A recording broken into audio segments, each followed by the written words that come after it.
Alright, we're back. Let's see. Click here. Okay, audio is not in general weird, it's just sometimes weird in the other game. Alright, good. Nice, fine. Did I change categories? Yes, good. Good job, Ryan, we did it.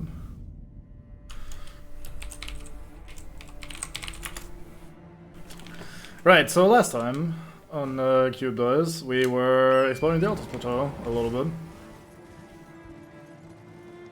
It was fun, in a lot of quotation marks. I usually hate this place where I have that much of a time here. Sorry about that. But we just kind of ended up in some not so great areas, some not so great parts of this. There's a map over here, let's go get that first before we do any major exploring. There are still a couple places that I want to check out. I do remember a couple hotspots, like a couple points of interest, some minor dungeons and that sort of shit. So I'll start chipping away at some of them. I will probably also give most of these camps at least a cursory glance to see if there's anything fancy to find. We have Misbegotten here, which is immediately making me want to leave. Which also might mean that there is some shit here that I usually wouldn't pick up. There's a stone sword key, that's a good start. Anytime I enter one of these tents, I'm afraid that I might not be able to get out before they murder me. Oh, we seem to be good, okay. Full patrol over here. Oop, my game just completely crashed, alright. Sure, thank you Elden Ring, very cool, very nice, thank you, very, very good. I agree. Let's hope that doesn't happen too many times.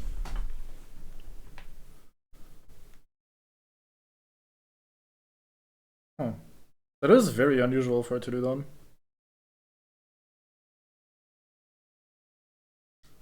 Misbegotten. Fuck, that is too good. I didn't stand a chance, I never did.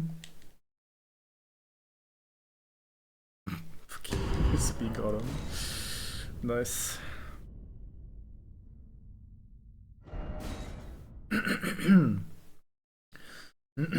Cut down my throat.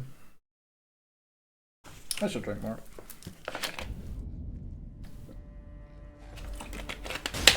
Ow! Dickhead. Alright, let's crash again. Ah, I jinxed it there. The game didn't dare crash when I demanded it. Very good. Hell yeah. That's how you play around bugs. You just tell them to happen and then they don't, because it's embarrassing. There's a pretty big arrow stuck on my shoulder there. Almost looks like a blunt. Glowing wings, that's what that looks like. Probably also what that feels like. Anything over here? No, they're just hanging out, having a little break from the war.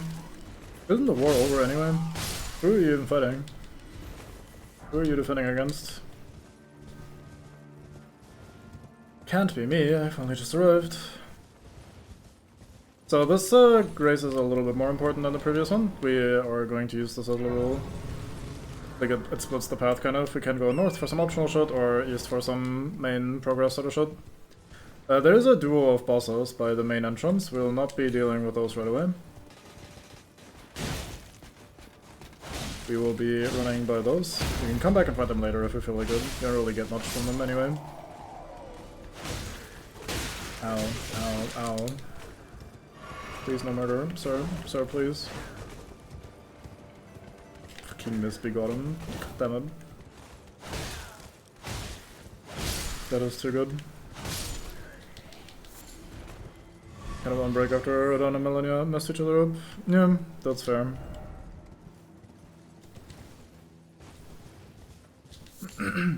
I guess they're still fighting like the recusants every now and then, and just having to patrol to make sure everything is safe and orderly. So there are a couple of minor camps around here. Let's see if we can... oh nice, they hit each other. Aw, didn't stagger. I did get the heavy attack at least. You're gonna kill your friend, right? No, that's a grab. He is going for it. There's some fucking running back grab right there. Bonk.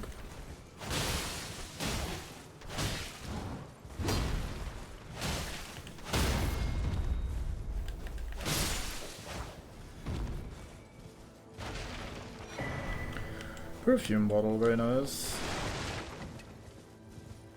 Talked about this at past events, so all the major fighting has already happened. Yeah, but you'd think they'd just be, like, no longer patrolling the area on sort of high alert, you know? In some areas you see them fight people, so like in the areas with the demi-humans and the soldiers fighting them. You can see that there's still conflict happening there. But like these guys are kind of just chilling. Okay, we got the sacrificial twig, nice. We might have to use that immediately to get ourselves back. That was a bit greedy of me. I knew the second it was gonna kill me, but I was like, fuck it. Let's risk it in case I'm wrong. I wasn't wrong. I'm never wrong.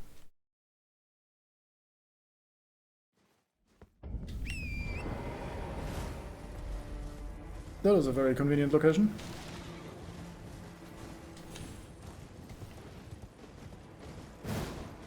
Jesus, my souls are all the way up here. Yoink. So, will you follow me outside? Hell yeah. Come hither. Can you stop being quite as confused, please? Just a little bit less. Not that much. I don't mind. Sir? I was here for the war! I thought we were gonna have battle! Never mind.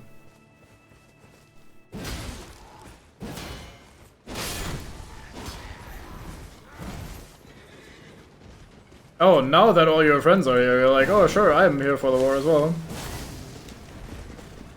Get no scope, idiot. Oh, that didn't reach. Shame. That also didn't reach. More shame.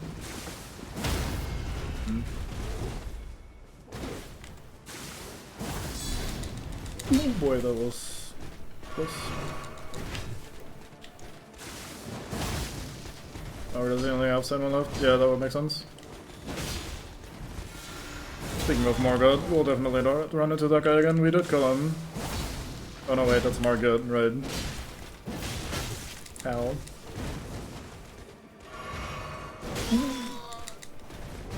Ooh, that almost rock caught me, and there's a cliff. Jesus Christ. Give the man a moment, William. There we go. Hey guy down there, you missed the fighting. I know that feeling, so don't worry, I'm not gonna talk shit about you. I'm just gonna slay you and move on.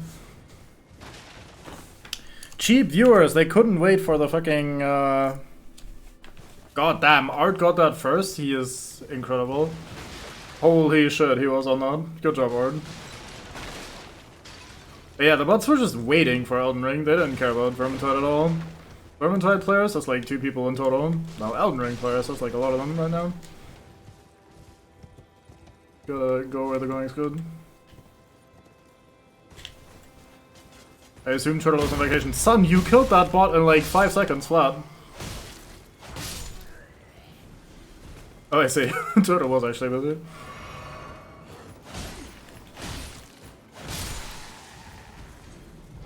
Outplayed. You tried to dehorse me, I unhorse manually. Fastest hammer in the west. It's true, but you were also really fast there. Genuinely impressed. Greetings, fellow citizens. I'm here for the war. I hear it's not over.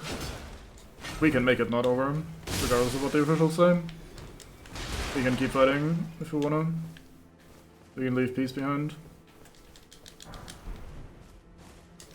What's in the war?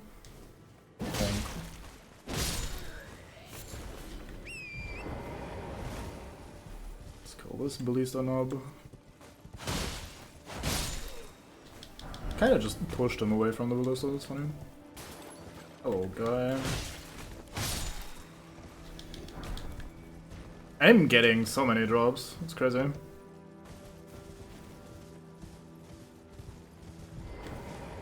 was a terrible angle, but I had it and then I thought I didn't have it, so I fucked it.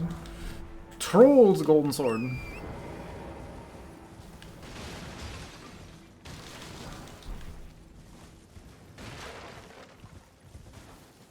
Yeah, another chest. There's some historians who view the First and Second World Wars as one big war with long intermissions, so this could be kind of like that. That would make sense, I agree. That being said, you are probably correct. It's not that they're here because they know what they're doing. It's probably more that they're here because they kind of broke when the world got fucked. So this shutdown could have picked up again. Yeah.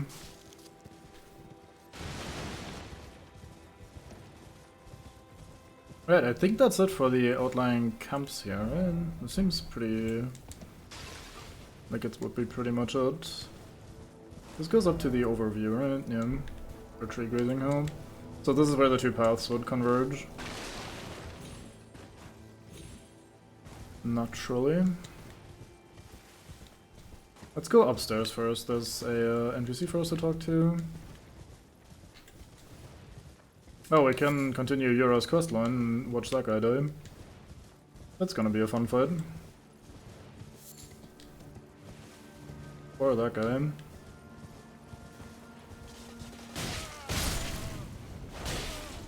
Fucking torch hollows, man. You just can't trust them. The one guy here that was immediately ready to hit me as I'm riding by and trying to slap people. The torch hollow. No one else has that kind of power. No, I don't think we can up here, have we? It's got nothing at all. Maybe the sleeping one just didn't respawn, because I think we were here. I think that's the one that initially lured me a little bit down that path. Anyway, we have map. Map is good. We have also a guy that is coincidentally pretty camouflaged here. Like, sure, if you're walking by, you're like, oh hey, look, there's a guy standing. But if you're just riding by, his like brownish robe really doesn't stand out that much from the orange and brownish sort of background.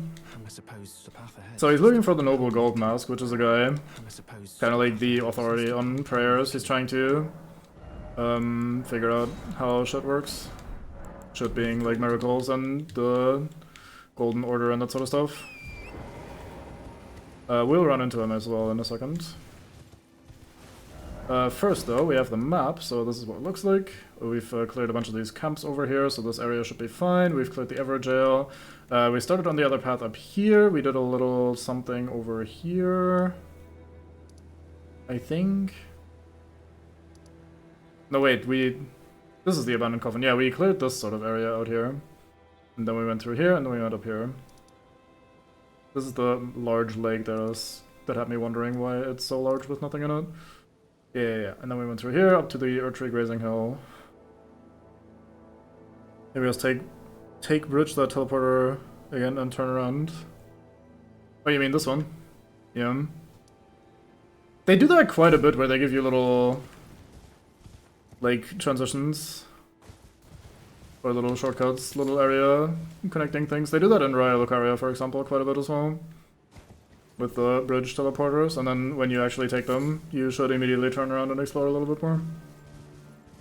Anyway, so we have some dogs here. These are bleeding type dogs. Not just because they bleed, but also because they inflict bleed.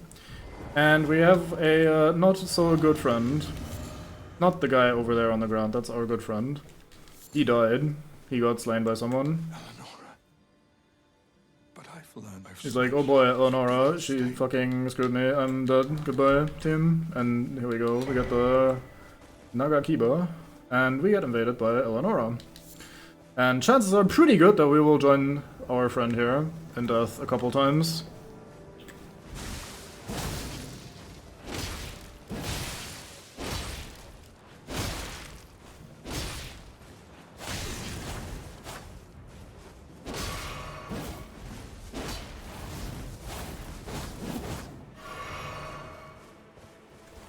But if someone in that pose, yeah, I agree. The way it just clips into his back and just... I mean, his helmet overall just looks a little goofy. Just by default. Boy.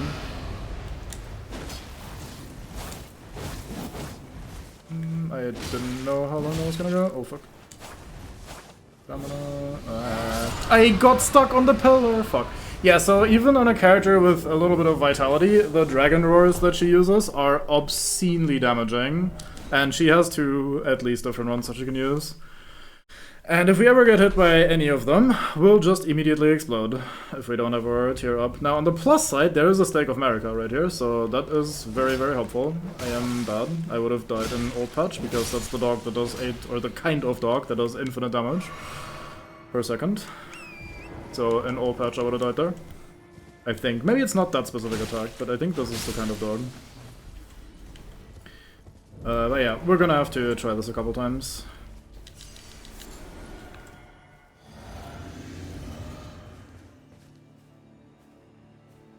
Now last attempt we started with a lot of really good AI RNG, like their behavior was really helpful.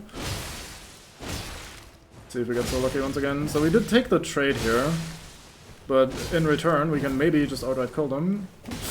Oh, nice, that was super lucky. I was very afraid that that heavy attack was just gonna outright kill me, but we managed to barely hit her before the actual damaging part of the heavy attack hit me, so... Very good, we got her in just 2 tries, that is very convenient.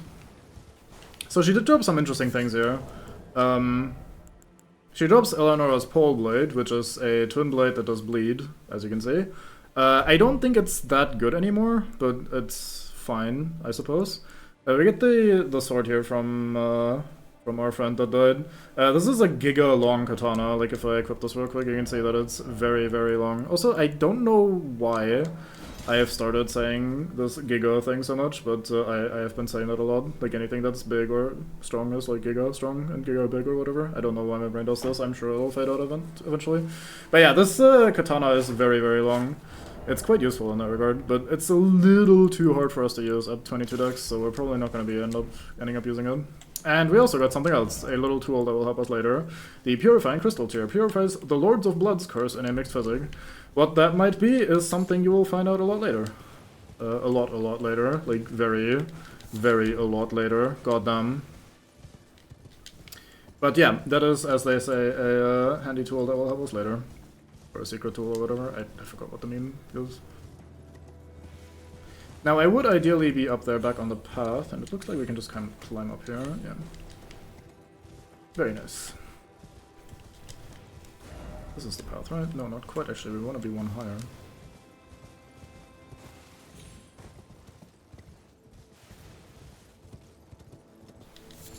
I think it has been kind of going straightforward a lot, I feel like. Not always, I'm not saying like, oh, you never explored or whatever, but there were definitely a couple instances where I'm like, wow, you're not even gonna like look left and right at all.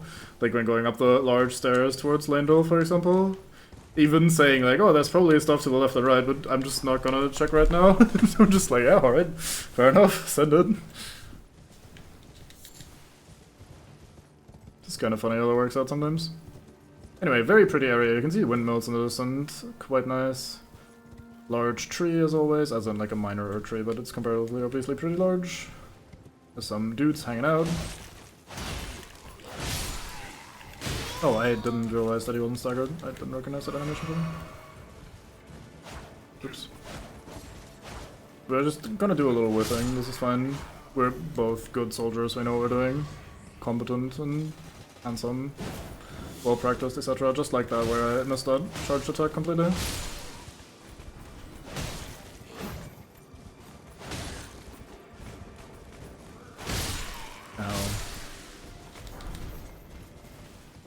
Gloves. So up here are quite a few things. We get a finger reader, crone, which is irrelevant, I'm not even gonna talk to you. We have a merchant, we have a portal, and we have a grace, so there's a lot of stuff. Women's also probably have still peasants that are completely normal and insane. Yeah, absolutely. Probably just having a merry old time over there. Dancing, singing. The sort of thing one might do if one is doing well. Hello there. Of course I'm a customer. What else would I be? We get lightning pods. Sure. Those are probably going to be handy. This shield looks pretty cool. I used this in my first playthrough. Anything else we really need? I guess we'll buy this just because. Cross tree tower shield. Iron great shield. Large enough to cover the entire body. Emblazoned with an old interleaving tree. 30 strength. Bit high. I'm gonna buy it just in case I end up using that at some point, but I don't really foresee us being that strong. I'm afraid of... You had plenty to offer, don't worry about it, bro. It's fine. It's all good. Right, so we can take the teleporter or we can jump down here, and we're gonna start by jumping... Do I start by jumping down? Actually, I think I want to take the teleporter first.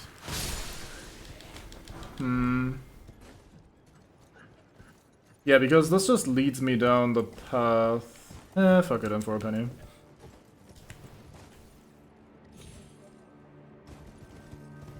can jump on the sides there, but I don't think there is anything.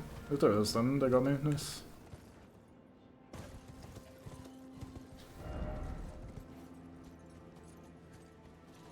So down here we have a, well, actually not quite new variety of Satan. I just didn't talk about them that much when we encountered them last time. This is the worm phase.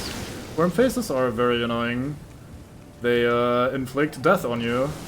You might be like, yeah, but many things have inflicted death. No, death is a status effect. It's that bar you see at the bottom there. If that fills all the way up, we just fucking die, regardless of what our health is and stuff. So we want to try not to eat too much of that. It's like Curse, basically. Except without the permanent consequences from Dark Souls 1. Do I have any of the items that would help me with these? I think Vitality is death resistance, right? Yes, very good. I'm not usually the kind of guy to go for resistances that much, but death is definitely one of those status effects. Definitely. One of those status effects where I'm like, yeah, fighting these guys without having a little bit of extra death resistance is really annoying. I might even end up trying to equip my strongest anti-death armor stuff. It's just really annoying to be fighting an enemy where if you're just spending time in their little poison cloud, you don't just get poisoned and start taking damage over time, but instead you just outright explode. And that feels a little dumb to me, or a little annoying. We do have a couple of rejuvenating boluses. That's the black ones. They cure death build-up. Don't think about that too hard. So in case of emergencies, we can use a couple of those. Ooh, we got the stagger. I'm just gonna keep hitting him in. Very good. Have I faced that worms? They do kind of, yeah. So there are a couple things in this valley. This overall here is like a pretty large little valley that is foggy and sort of difficult to navigate. There are a few things of note here, aside from just random worm faces just hanging out.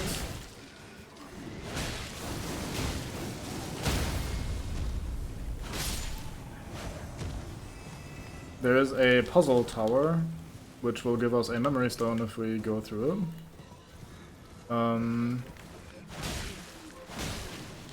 Let's just steal this and leave. Never mind, I didn't get to steal it because I was still on recovery from that swing. There we go, some butterflies, fair enough. There's a dungeon, there's a minor Erd tree that we've seen before, there's a spirit spring that leads up and out of here. Actually, I think there's two different ones in different locations.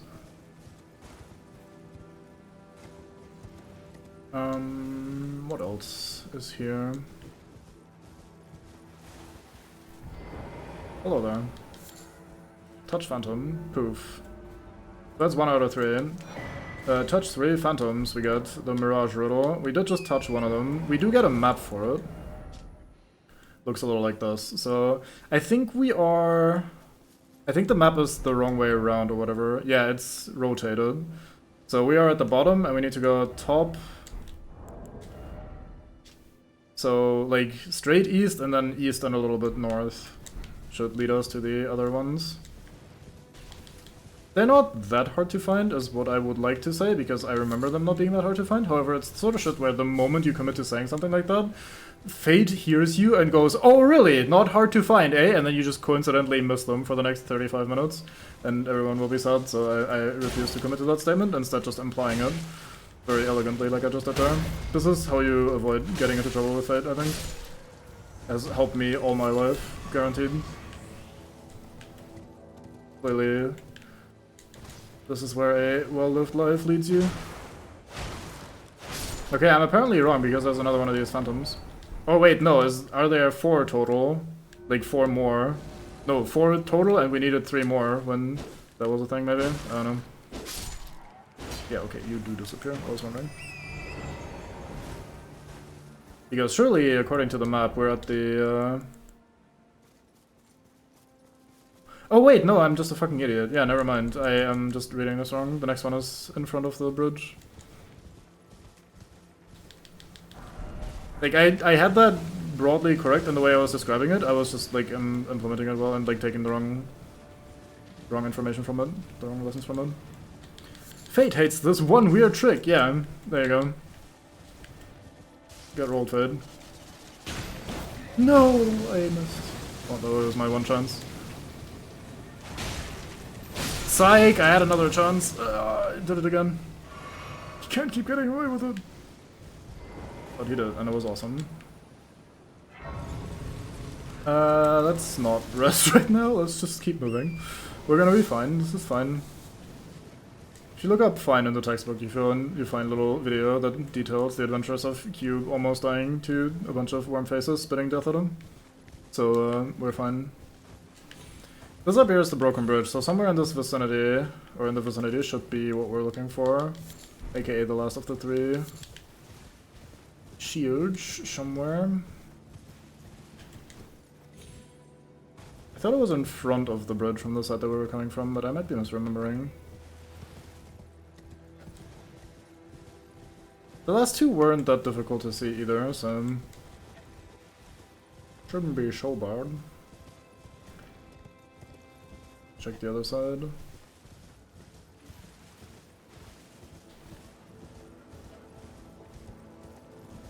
Man, good thing Bango didn't find this fight. He would probably just be unhappy about more, hey, find the random shit thing. Although this one gives you a map, so...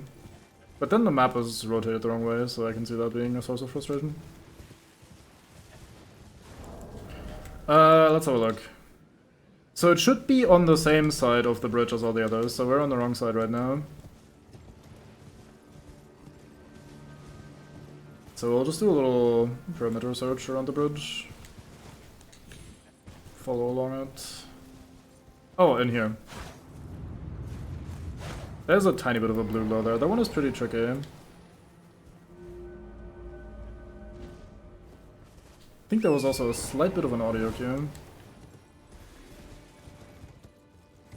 Alright, let's double back and see if the tower has appeared now, because we did in total bin 3 of these phantoms, and there's only 3 ones that are marked.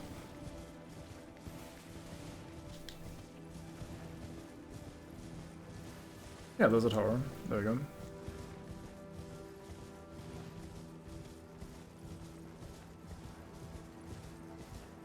I do wonder what this looks like when the tower appears next to you, if you do that one last, like the one that's right next to it.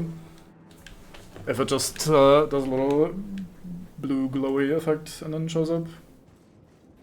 Or just like the area reloads or something.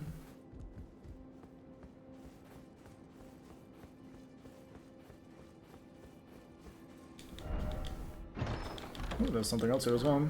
Wait, we have Unseen Blade and Form, and we have Slumbering Egg. Alright. It's not a memory stone, but rather something actually kind of cool. Sweet. Those are some interesting spells. Unseen Form makes your body invisible, and Unseen Blade makes your, like, wielded weapon invisible. Which has, like, really odd niche applications. In co-op, one of us should try standing where it happens, or where it appears. Yeah, if it even works properly in the co-op mode. Not to be that guy, but I'm reaching the point where I'm like, yeah, anything that is mechanically a little bit complicated. Will it work? Who knows, you know? Like, I'm just...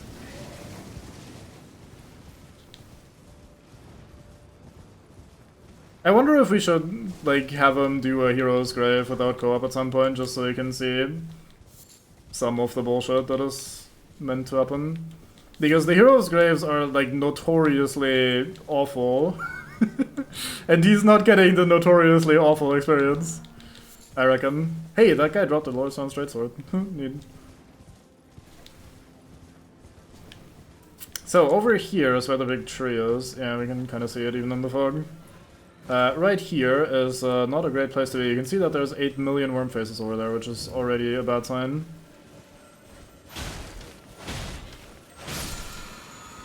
No, you just give me a blue juice, fair enough. Maybe we should work together to make him as miserable as possible. Yeah, exactly. Like, no, that's not quite the goal, but just like the... Maybe getting that part of the experience, or at least getting something similar to the normal experience in that regard, so you like know what people are talking about and why people are talking about it that way. Which, like, I'm sure he would conceptually get. And I'm sure he'd honestly be pretty much fine. I think for the most part, the people that are really upset about the... Oh fuck, I'm so dead, aren't I? Nope, never mind, we're good for now. I think the people that are really upset about the Hero's Graves are the people that normally also would, like, struggle a little bit with, like, timing-based stuff for, like, platforming and all that sort of shit. Then I think Bango will be fine for the most part.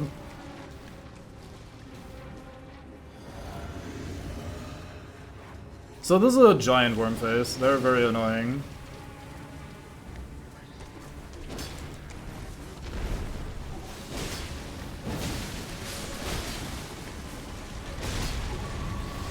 Thankfully, we should be able to make him bleed. Ooh, I'm glad I got to roll that in time. Hell yeah. Get an extra hit and cheekily. Oh, I wanted. Nope. Oh, and we even got the crit. Jesus Christ, that was a fantastic sequence right there. That's a grab. That would probably kill me. I think he has a follow-up grab as well. Like, I think he can send that grab attempt twice in a row. Hey, we got another crumple. Alright, never mind. Destroyed. We got really lucky with the moveset, I reckon. He did not do that much annoying death fog vomiting around him, which is something he usually likes to do a lot more. That was very lucky, I feel.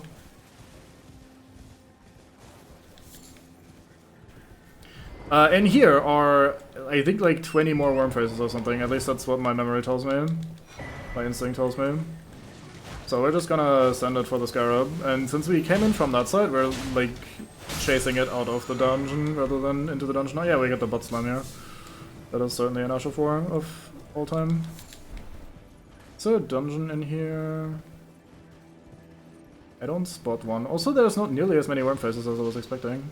Didn't Bango have like 20 of them in there? I remember joining the co-op thingy while you guys were clearing that, and I feel like there were a bunch of worm faces standing at the entrance that he was trying to vomit fire at and stuff like that. Oh well.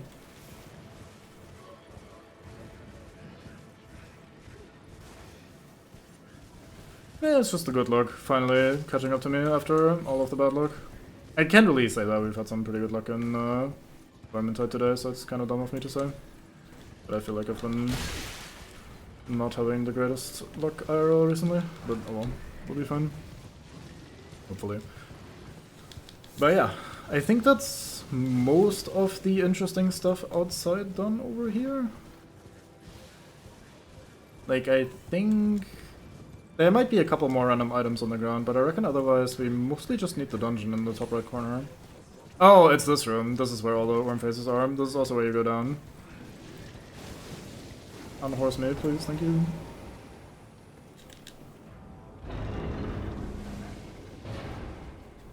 All of the messages. Wrath of Gold.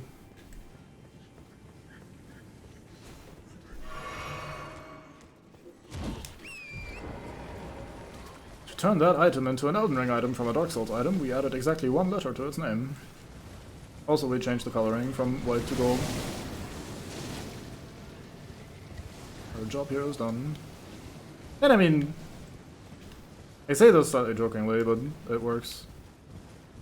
Right, so there's a dungeon over here. We did this with Bango. It was the I feel like this was a bit of a longer one. Can't quite remember. And we still get to call it Wrath of God, or like WOG, hell yeah.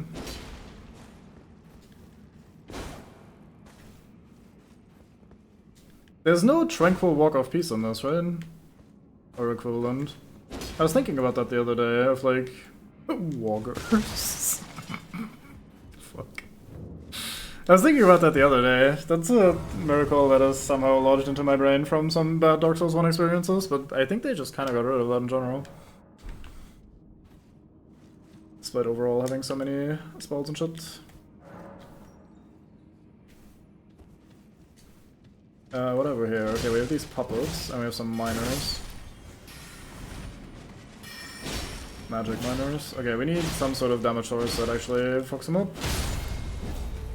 Because raw physical is not doing the job here. We could just go back to the Shamshir, that seems to be doing pretty well as a go-to generic elemental damage source. Can also just put the shield back on, that might be helpful in some situations every now and then.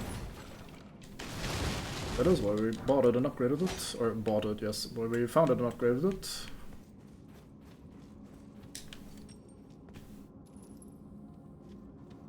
Glintstone. Yeah, the elemental damage is helping out a shit ton. Very good. Helping with the snails as well. Cheeky door snail had no chance. I tried though. Oh yeah, this dungeon where Bango ran past every upgrade material in the game. That was pretty funny. Man was just on a murder path. Look! Here he is! That's Bango with a giant fucking hammer! He's here! He's exploring as well, right now, on the main client. Clearly. Oddly fitting. Although I don't know if he had this hammer when we were in this dungeon. He might not have had it yet. I don't remember where he got it. Fucking loggers. Can get it? Yeah, maybe.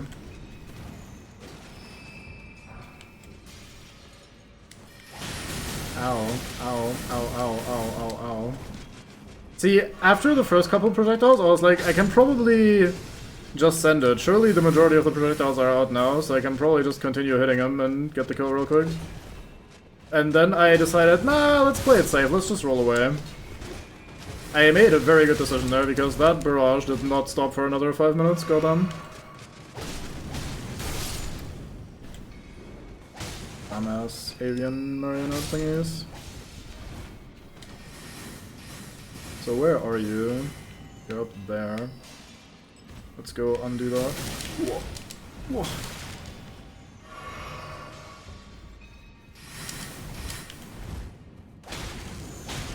Big head. Stupid magic rocks.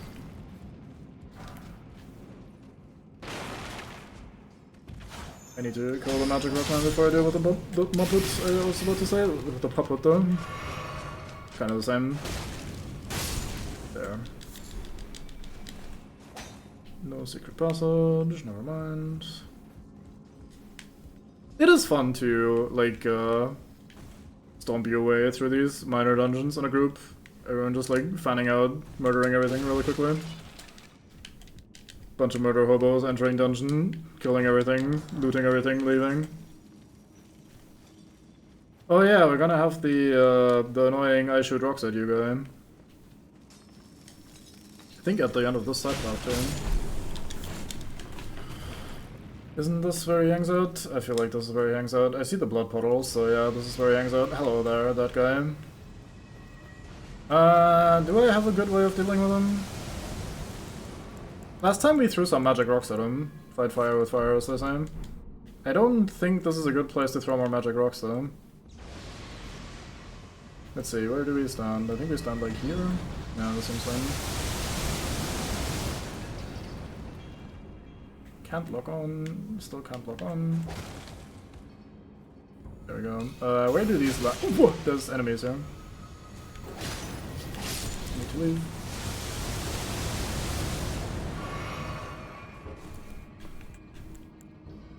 God damn it, lock on. This is gonna fall way too far down to him, I think. Yeah.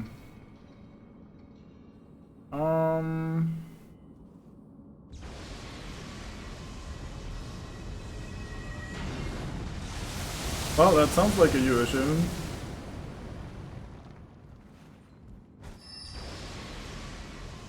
Like, not to be too mean, but you definitely should try. That's what I should in this sort of game. Okay, if I'm not locked on when the rocks hit the branch, they're not gonna do it. So I need to find an angle where I can lock onto him. And then also make the rocks hit something so that the actual magic projectiles will go for it. That is probably gonna be a little bit difficult to arrange. There's of course the option of not killing him and just quickly running in there, grabbing the item and leaving.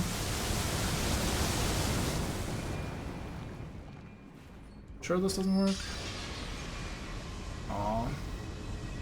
Let me try that again and lock on even faster. I think there's a couple more brief moments I can get out of that. Oh, I unlocked too quickly. I'm gonna give a...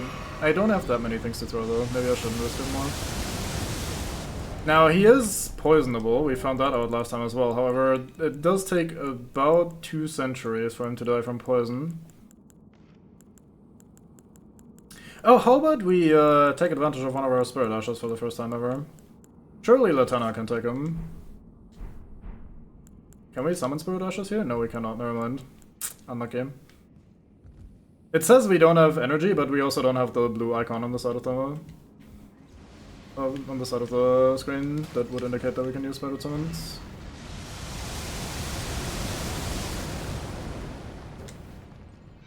Please hit the... No, never mind.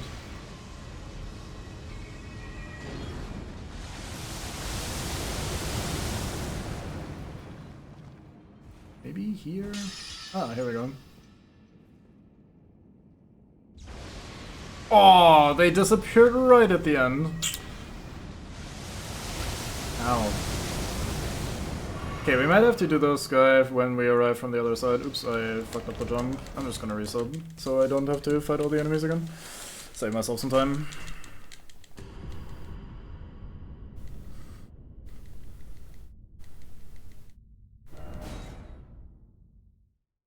Not sure if we can make it up there safe and sound. Well, safe and sound is relative anyway, but you know what I mean.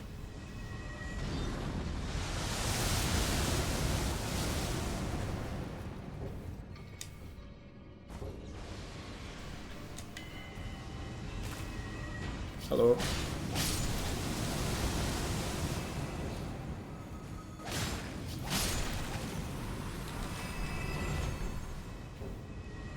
I really should get myself a bow.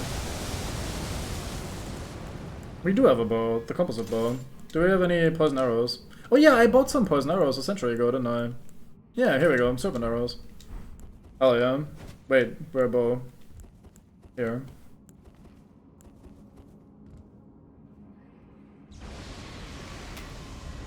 I see, when you're curling up, that's not good. I can probably hit him in his upper torso there, maybe. Though this angle is not making this any easier. Does this go over? It does, and it hits him. Does not hit him while he's preparing his attack though.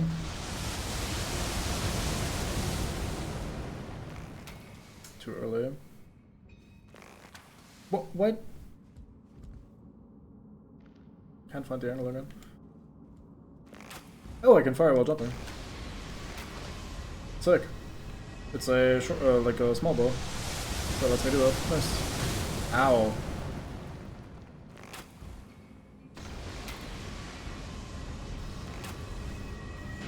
Man, if only I could aim slightly higher. Ow. If only it stopped hitting me in the head with rocks.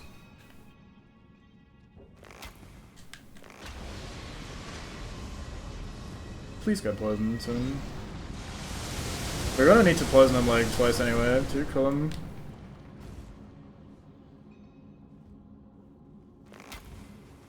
Oh, I didn't get another jump there. Unlucky. Oh, here we go.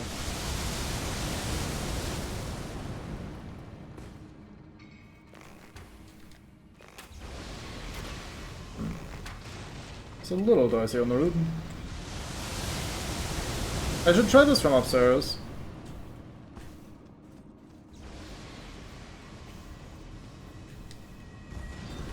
Because from here I probably have a much better angle.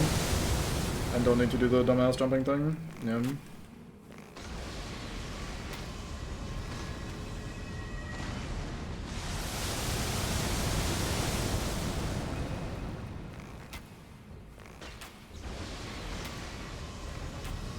I reckon your longbow also did more than 9 damage at most of it.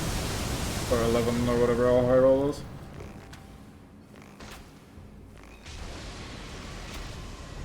There we go. Let's see, what other arrows do we have? Let's try some fire just the same. Oops. Press the arm button. Yeah, weird, almost like they're more for the status effects. Well, that also does fuck all. I mean, this is also probably a little bit too far for the composite bow's range. I think I have the talisman that gives us more range, though. Yeah, here we go. See if that makes a significant difference. I couldn't quite track the damage numbers because I was moving. It's definitely a little bit more. Okay, this is gonna take a while, but... Do I have enough strength for the great bow? I don't think so. I do have a long bow. I also don't have a great bow. A great bow on me. We'd probably put that in the bin. Let's try the longbow instead. We don't get the fancy jumping shots, but this might do a little more damage anyway.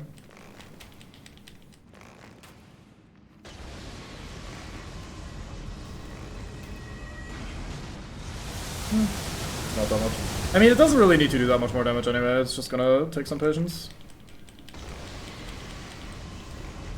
Honestly, the slower fire rate might mean that I'm actually doing less damage in total. But the hornbow looked like a great bow. Yeah, I think we also did pick up a great bow at some point. I think I just put it in the bin.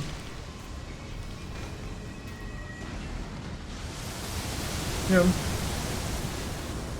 Probably go back to the poison arrows for now to try and get another poison proc.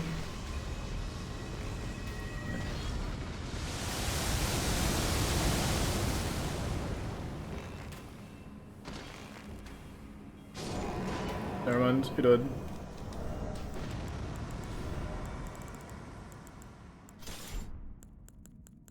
Time for me to just slide off the route as we're trying to climb up there. Which is honestly not a meme, that is very likely to actually have happened. Because getting the right angle to get up here is a little finicky sometimes. There we go. Did all that for the Arsenal Charm +1, which we don't need because we have the Grand Arsenal Charm, but hey, we've got it. We've got all the things, we've killed things, we've done things. We are gaming. Time to get rid of this garbage. Not that Latona is garbage, Latona is lovely.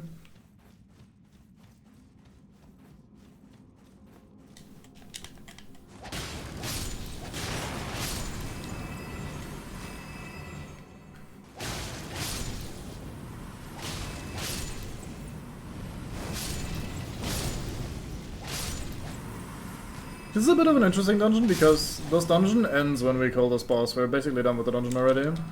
But on that little root bridge area there, at least I think that's what happens. But yeah, on that little root bridge area there, you could see another path in the distance, and you might be tempted to think like, oh yeah, I probably have another thing to do here. Nope, you don't. It's actually done already. Back to these fuckers. It's gonna be a little bit more annoying because this guy does more than the magic dudes, but should still not be too bad, as long as I don't fuck up. I am trying so hard to fuck up, Jesus Christ. There we go. I wonder if it's smart to actually take the parries here, if I should just do a charge heavy attack for the crumple.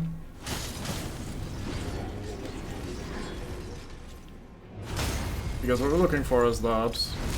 Now he is shattered, and now we can just unlock him and win.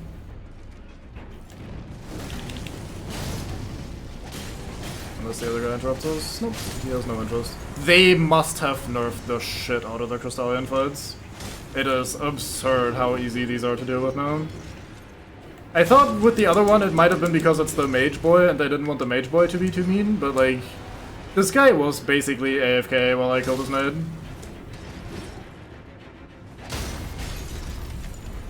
So, I don't know, I think they might have overdone it a little bit.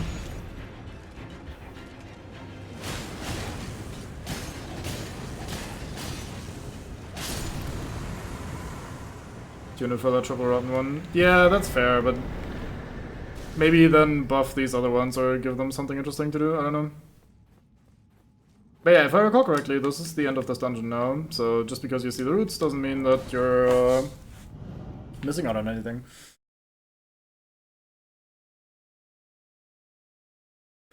Now, where was that other dungeon? Mango did do another dungeon that ended up having the other bell bearing, and I don't quite remember where it was. He didn't go up here, I don't think, so all of this is out of the question. I think it's down here somewhere. I don't think we did this dungeon. Oh, we did this dungeon over here, that's the one he did. Right. That makes sense. I'm gonna go to the one to the left of the Great Stairs for now. We could also, I guess, cross the bridge and explore the side with the windmills. I'm actually gonna do the actual clearing and exploring of the windmills area later. There's gonna be an NPC that shows up there that we can help out. Man, I'm struggling so much with knowing how far I should progress this, because there's not much stopping me from going pretty deep down this path, like this like main line. Why are there 8 million messages? Try something, let there be message. Try message. Message? Holy butthole. Could this be a message? Why is it always message? Holy butthole, I haven't seen that before, that's good. Congrats, you got me. Wing, Amber Starlight. Whose grave is this? I'll probably check it out by inspecting the Amber Starlight, huh?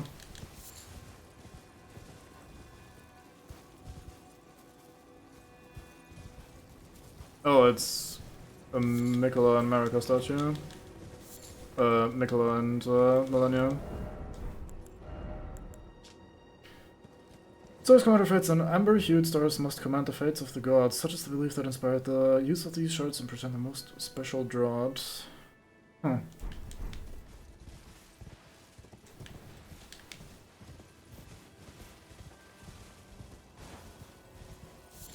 Oh, quaint little location.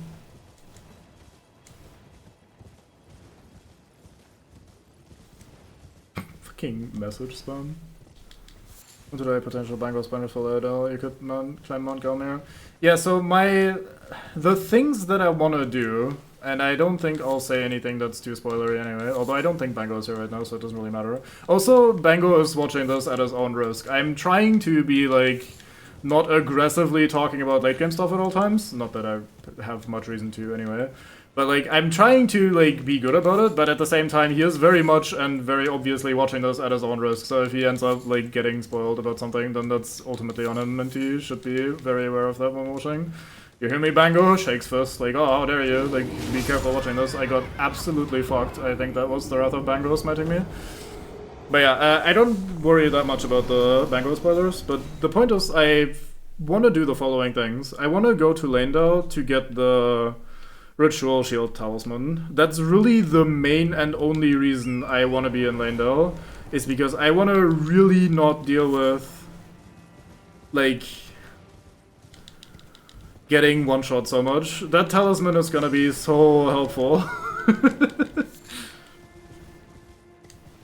Oh wait, yeah, I'd expect you prepped up by now if he was here. That's super important. Yeah, I agree. So that's why I want to go to Lanedale, but I also don't want to just like, hey, let's enter Altus Plateau and just straight up rush into Lanedale itself. Like, I do actually want to take my time, explore the area a little bit, grab some of the other important shit, let the area exist and breathe and be its own thing for a little while. So that's why I'm not, like, beelining straight there. And I think this is still pretty much on the precipice of, like, stuff that's too difficult, or rather, that's hard enough for me to just constantly get one-shot. It's right before, basically, that happens.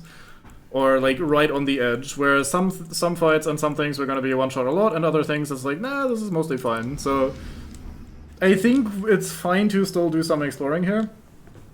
But yeah, I do want to go to Lanedale. I don't really want to do Mount Gelmir. There's a couple reasons. First of all, I don't really like the round trip around Mount Gelmir. I think that's kind of an annoying area. Like, there's the Magma Worm, there's that fucking castle with the not bell-bearing hunter. There's just a bunch of annoying stuff, basically. And I don't feel like doing all of that. Also, we have reached Volcano Manor already, so it's not like this would lead to an interesting destination. So it's just like, we would just be doing that for the sake of doing that.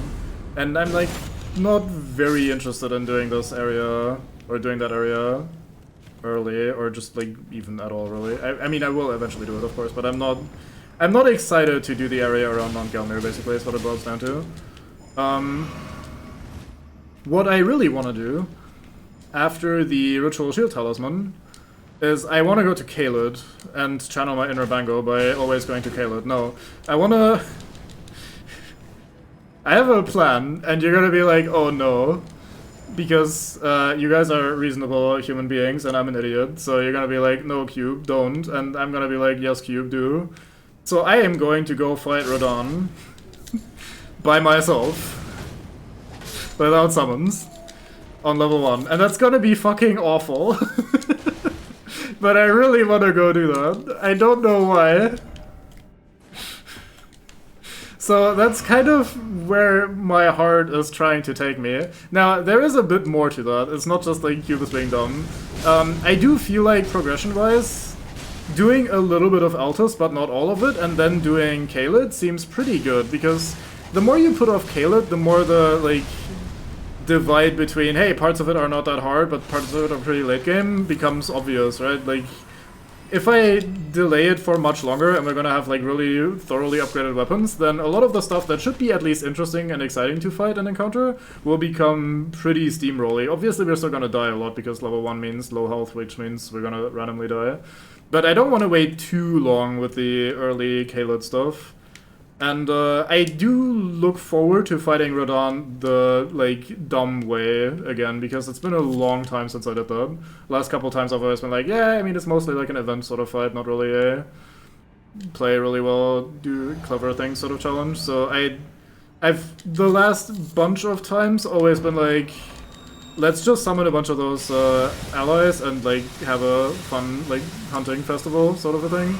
Which is cool, but my first time through, I actually did fight him the regular way, and I thought the fight was actually pretty fun. Now, I might have just been insane. It might have just been a moment of like, oh god, Cube, you've just kind of lost your marbles, and now you're saying nonsense.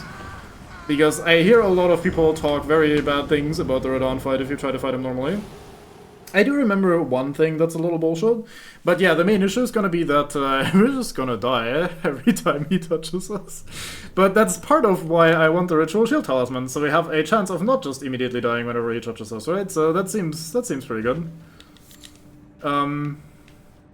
It's gonna be pretty hard. I'm sort of looking forward to having a boss to actually properly fight though. Because the last couple of bosses that we were struggling with were mostly, like, annoying sort of fights. It's not like, oh, I have to learn this boss and become really good at it sort of fights, but rather like, hey, here's a duo, and they're a little cheeky with their attack patterns, and, like, their attacks reach across the entire map or whatever. Or, like, oh, you just randomly get one-shot by a dumb shit. And I don't think the Radahn fight is gonna be like that. I think it's gonna be an actual, hey, Cube has to learn and actually play the video game sort of a fight. And I'm really kinda hankering for one of those. It's been a while. Hasn't really been that way since the end of the DLC, without really spoiling anything or talking too much about anything specific. I think I noticed hit points and pain later buff to HP back to normal. Could be. I wasn't really keeping track of what that update was, so they could have done a lot of shit, they could have done absolutely nothing, and I would not be any the wiser. There was a perfumer hidden away here, and I was not ready for him. Let's change that. This time we're ready.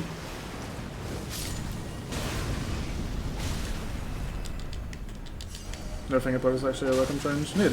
Yeah, I would not expect that either. I would expect like number tweaks and shit of course, but like actually nerfing hitboxes, especially on a PvE encounter, is unusual.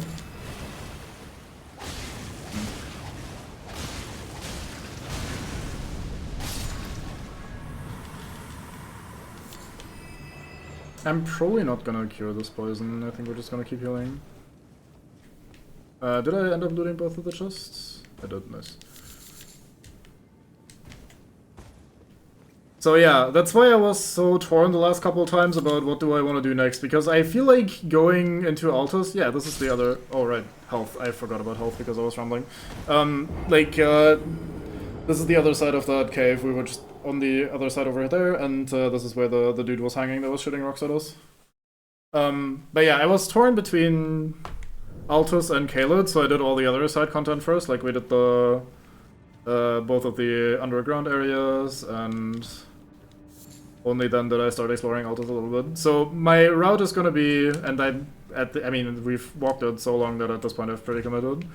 We're gonna do a little bit more Altus.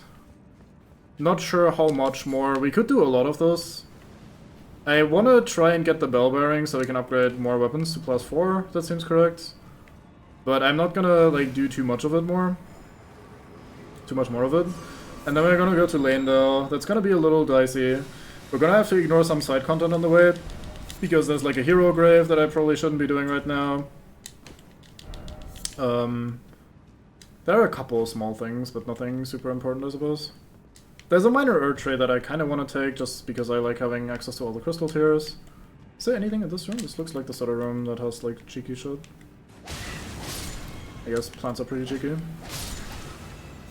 then we're gonna go to Lanedale, we're gonna grab the Ritual Shield Talisman, which is hopefully, I am hinging a lot of my hopes and dreams onto that fucking talisman.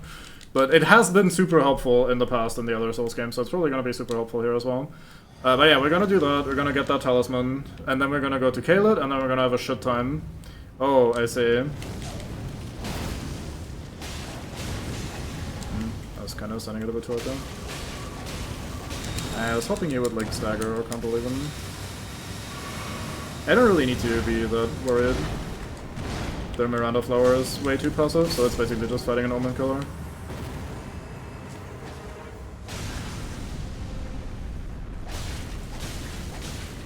It's interesting that this is called Miranda the Blighted Bloom. Aren't the other ones called Miranda flowers? So is this the Miranda and the others are just like offsprings of it? Or I don't know. Anyway. It's gone. We have killed the plant life. We get the Great Omen Killer Cleaver. So yeah, bit of Altus, into Leyndell, grab the thing, off to Kayla, do some side content, and then go do Rodon. That's the thing that I'm thinking. And the annoying part is that when I was first thinking about that, we could have literally just gone up to Altus because we had both the medallion halves. We could have just gone up there, we could have run over into Leyndell, into like the actual capital, and like only had to kill the sentinel at the door. That would have been a little annoying, but not too bad. We've probably done worse things, and we're probably going to continue to do worse things. And then I would have been in Leyndell, we could have gone in and grabbed the thing, and then we could have been out again. And I don't like doing that on a playthrough that's kind of doing mostly everything, because that feels a little too skippy ahead sort of a thing for a playthrough that otherwise like has been fairly thorough in exploring shit. We've done all of Limgrave pretty much before moving on, we've done all of Liurnia before really moving on, and I don't think if I instead just start like, oh hey, let's just run through and do weird shit, that I would enjoy that. That's kind of against the vibe of this playthrough so far. Now in the other games, like in Dark Souls 2 and 3, I did absolutely just run through and grab the stuff that I wanted, because So I was very smart and did my Dark Souls 1 playthrough in the style that we're currently doing the Dark Souls, or the Elden Ring level 1 playthrough, where I'm like, oh yeah, we're just gonna go around and we kill everything, we loot everything, we do everything. Let's just do a whole ass playthrough, because at the time I was really in the mood to play Dark Souls 1 anyway, so I was like, yeah, like the whole ass playthrough sounds fine, and hey, let's just do it level 1 so we have some fun stuff to do on stream. I ended up regretting that a lot. I had a lot of stuff in Dark Souls 1 that I was not actually that comfortable with, like I was not that good at. And especially later on, especially the DLC stuff, having to go through there and actually like man fight every enemy and not just run by and like deal with all of the sometimes pretty difficult encounters, that became a bit of a chore. So I did end up regretting that a little bit. And so I said, okay, fuck it, we're gonna continue the level 1 run series and we're gonna do Dark Souls 2 next, but we are not going to full clear that game. We're just gonna grab the stuff that we want, we grab the things that are good that we're gonna be using for the level 1 run, and we're gonna play it like a bit of a speedrun or a challenge runner might, by like ignoring a lot of the content. Anyway, this is a falling star beast, they're gonna see a couple of those. Oh, I thought one roll was enough there. Do I need to sprint that? I think I sprint that. Oops, I forgot. The fact that that one-shots me is a little annoying, but it is a pretty big attack, so it's not that big of a deal. So yeah, for Dark Souls 2 and 3, I would have absolutely just, like, if this was a run like that, I would have absolutely just taken the fucking lift up here, would have gone through, ran over to Leyndell, grabbed a couple of flask upgrades on the way, that sort of shit, and then only grabbed the most important items. But again, I don't really want to do that, and if I then randomly start doing that because I just need this one item or whatever, then that feels a little wrong. So I'm trying to find a middle ground where we're not just running through and grabbing the ritual talisman that I want, but at the same time we are making our way there just in a more of a controlled and graceful way rather than just running through. Does that not have a follow-up? I could have sworn that had a follow-up.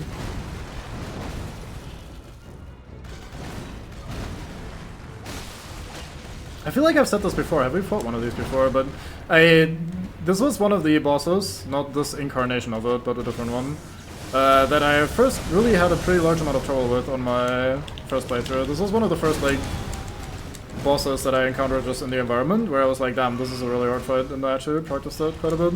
I was not really great in terms of stats for the fight itself, like, I didn't do that much damage, and I did comparatively take a lot of damage, less than I am currently right now, so, like, I was I wasn't that low on vigor, but it was definitely on the harder side for me, and so I had to actually practice that fight quite a bit, and I got reasonably good at it, and have kind of never really had much trouble with them ever since. Especially if they just stop moving and just decide, like, nah, I think AI is over, let's instead just stand there.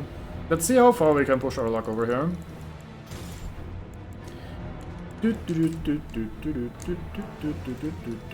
Aha! The moment I equip the bow, the AI kicks back in. Interesting. It doesn't kick in particularly well. That was kind of like a bit of a miss there, buddy, but no stomp this time? Okay, fair enough. I think you do have to roll there because sometimes it launches debris towards you if it does the tail spinning thing.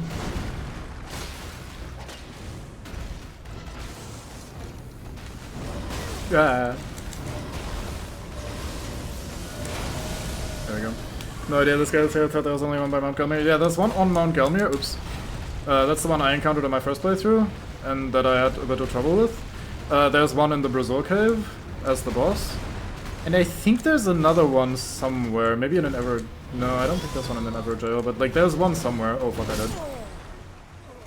Just go back from a snack run, must have been my fault. What? What was your fault? Sorry.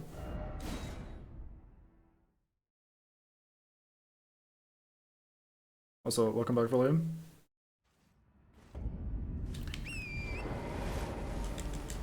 I kick you back in. I say, yeah, sorry about that. I had already forgotten that was the thing I was talking about. Okay, he killed the ad for me, very kind. You were controlling the boss. Honestly, I would love if there was a thing like that. I saw a thing that someone made for a Pokemon game where your friend could control all the random trainers and wild Pokemon. And while that sounds like a pretty interesting idea at first, I think that's also the sort of shit that will become immediately insanely annoying and very tedious. Because it will make every fight take fucking forever and progressing will take pretty fucking long and that sort of shit. However, I do think that would be a pretty fun and pretty kind of cool idea for Elden Ring. Not so you can just absolutely shit on your friends, but rather just because that makes the fights a little bit more interesting. I would try to play that like a DM would maybe control like the monsters in an encounter. You don't design encounters just to make them as hard as possible and kill your players, but rather to make like interesting encounters and fun challenges. And in that same way, I feel like if you had control over enemies, you could also make them be a little bit more interesting sometimes. Or a little bit less annoying some other times, you know?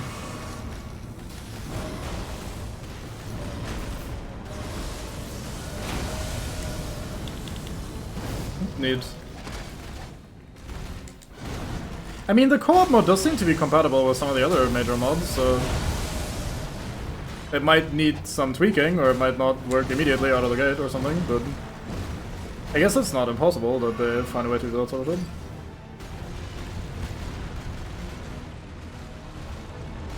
Ah! There was an interesting mod that's kind of... Oh fuck, I did. Oh, the heal got off, let's go. I saw an interesting mod for Dark Souls 3 that was kind of like a Pokemon mod, where you'd... Instead of just killing enemies, you could capture them and then send them to fight other enemies. I may have to look deeper into that, because that concept also sounded pretty interesting. Streamer I used to watch a long time ago did a playthrough of that. Oh, I was not ready for that, I didn't see that animation before. Or I don't recognize seeing that. Yeah, something like that would be insanely fun for Elden Ring, because it's just such a big game. So you could, like, basically use Spirit Ashes, but in a... as, like, the main feature, rather than you just fighting shit. I guess the Spirit Ashes are already pretty close to that, anyway. Because you do get so many enemy types that you can then summon as Spirit Ashes. I wonder if it's reasonable to fight this guy on a horse.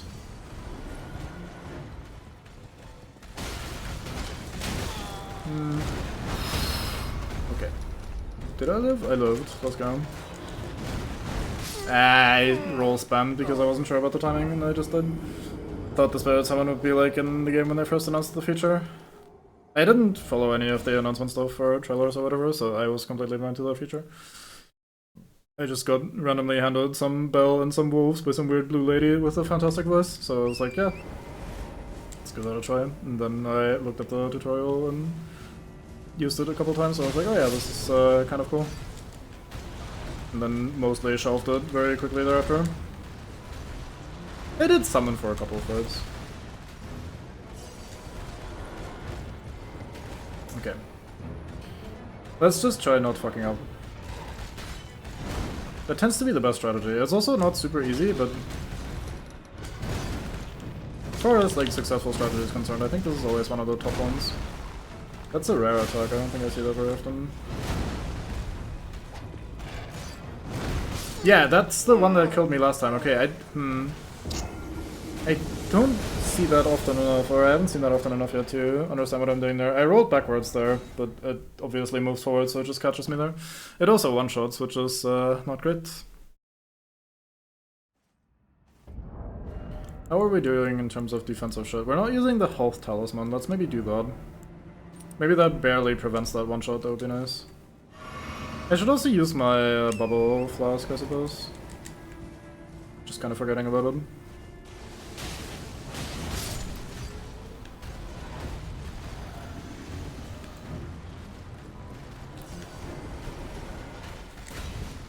Oh, you don't need to do another charge. It's fine.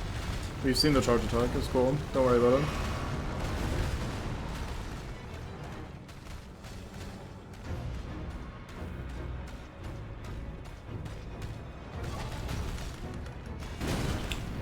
Rolled a little bit early there, but we got away with that. Nice hit the head on the follow-up attack. That's nice. That's nice. Good damage.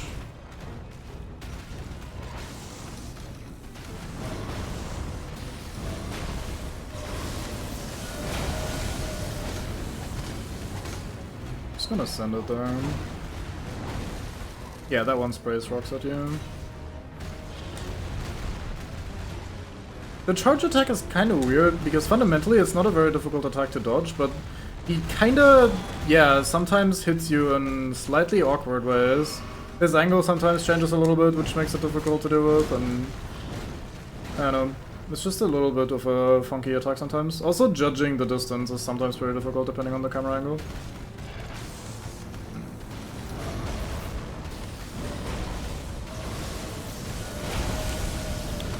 Right up the ass. That is so slow, fuck me. That almost caught me. Ah, I did it again! Oh! I avoided it by wall spamming. Technique of the gods. Ah, fuck, that one-shots me. Which happens is if you hit the head while it's charging, it will stumble out of it. Oh, it does it really! Nice. I'll give that a couple tries. It doesn't one-shot me if it hits me while charging, so that might be worth it, if only to save the bunch of time.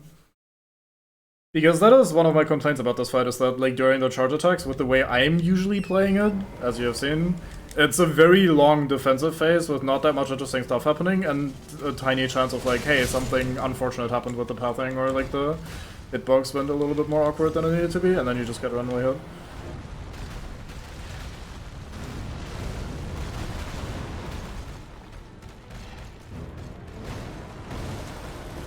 I mean, I'm gonna try to send the flame stuff, because that is probably a pretty active attack, and it has high stagger, so that's gonna be level 1.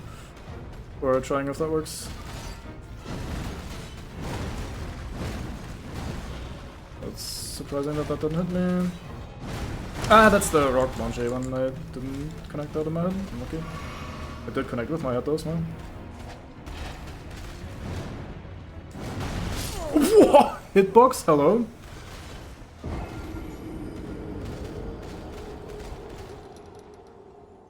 Damn. Any pot will do it, huh?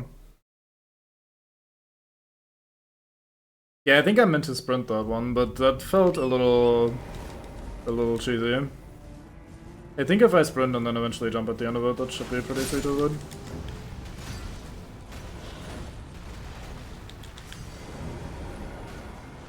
Whoa! It did a little accidental falling animation. Hey, nice, it did launch it out of it. Sweet. Thank you for that tip, that is gonna be so fucking handy.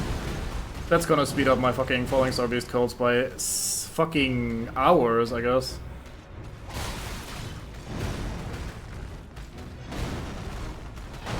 Ooh. I did not recognize that attack, that is very fortunate. That I didn't die now.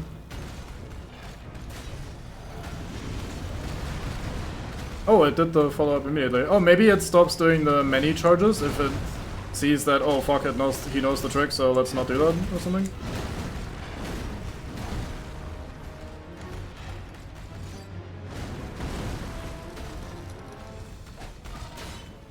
Ah, how did that not hit me? I was completely off on the timing, and that was also like mind blanking a bit. It probably is just RNG, yeah, but it could be that it changes the behavior a little bit, which would be fun. Kind of like how in some fights, like if you're using Margit's Shackle, for example, you only get to knock him down to the earth twice, and then afterwards he becomes resistant to it. I could see that as a sort of similar thing where like the mob... Oh, that is so difficult to dodge at certain spacings. But yeah, the mob just recognizes like, hey, fuck, this attack is getting me killed, I should not do like infinite follow-ups or something. Which is probably not what happened there, in fairness, but I do like the idea a little bit. Because it did give me the like stagger or like critical hit incoming sound effect. Although I just didn't know where to stand and how to interact with it. Also had zero faith. Or not zero faith, but like low faith in it actually happening.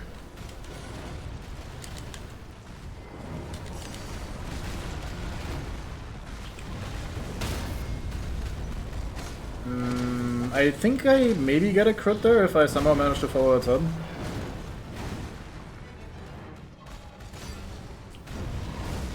Yeah, that is so active. That is super, super easy to take advantage of with the Flame Strike. Hell yeah. Adaptive AI, please no.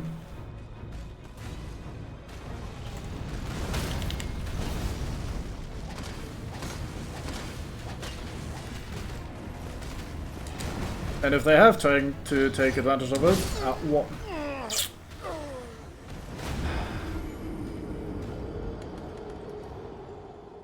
Unlucky. If they have tried to take advantage of it, then they've fucked up.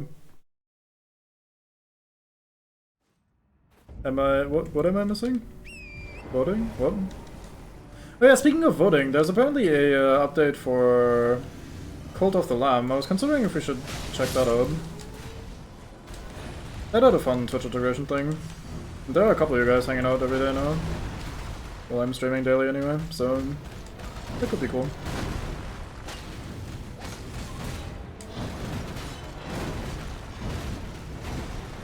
The timing is kind of scary on this as well. Oh, I see. Adaptive it as A. Fair enough.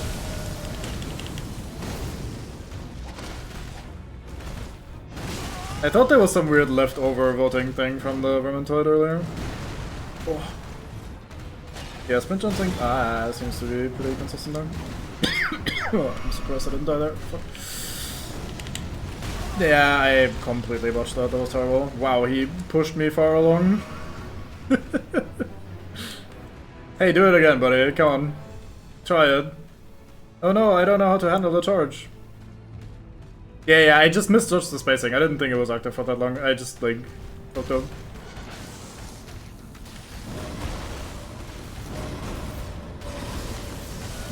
Whoa. Hey, the extra 1 HP from, or the extra, what, 20 something HP from the talisman actually made me survive the explosion at the end. God damn it. I'm a little late on this, but I think we're fine. Yeah. Whoa. Probably don't need me to jump there, honestly. Just sprinting seems like it's gonna be fun. Whoa! Okay, it does need to actually be charging for a second first, yeah. So I can do it immediately, which also kind of makes sense, I reckon. Get me out of there. Oops.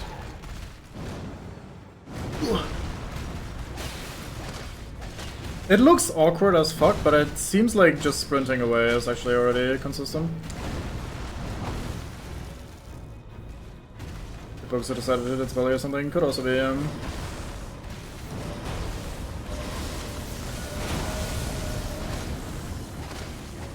gonna greed 3 hits.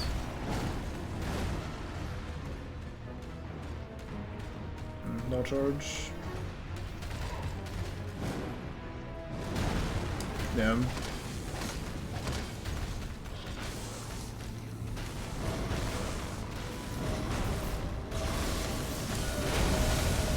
Oh, anyway. We learned some shit. We got a lot better at this fight. Very good. We're ready to take him on 2 or 3 more times. I don't remember how many times. At least 2, maybe 3. So it is a gravity monster from outer space is a boar earwig manticore. The same guy that decided Astel thing from the void was like a weird skeleton spine thingy with giant horns and multiple hands and just in general look like kind of like that.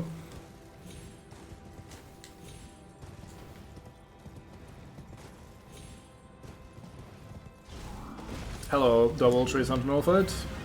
Wait, I only aggroed 1. This is my chance. Come in here.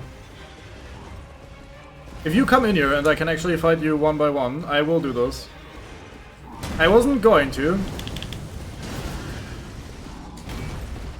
fight these guys at all. I was just gonna move past, but if I can lure them 1 by 1, I will try.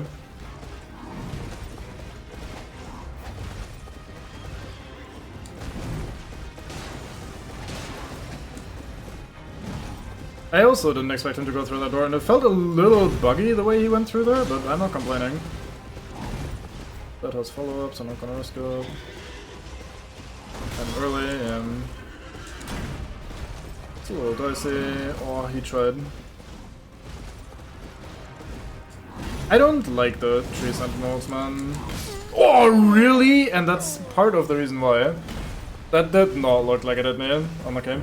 But yeah, I don't like fighting these guys. They feel very annoying, but oh. They phased through the door. I thought they actually leashed it. Yeah, I also thought it was gonna leash. I have seen someone, well, I'm in here, huh? I have seen someone fight these 1 by 1 before, I think. But I thought it required some sort of setup. Whereas I just kind of like ran by and only one followed me, so I'll take it. It doesn't actually take that much damage even from my buff Champshire, which is a little disappointing. They must be fairly resistant. So let's see, we're gonna take the hard left and run by. Maybe we'll only upset 1, no, we upset both of them. But yeah, I don't like the tree sentinel fights. Tree sentinels are a little annoying to me. Not a fan. No, they are just straight up following me, at least for a bit.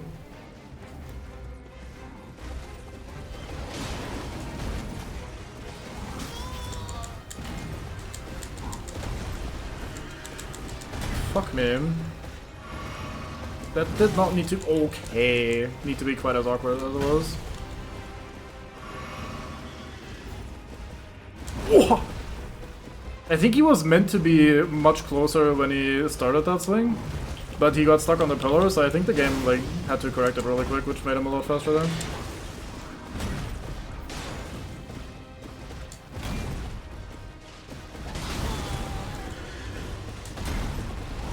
Wait, why are you all the way here again?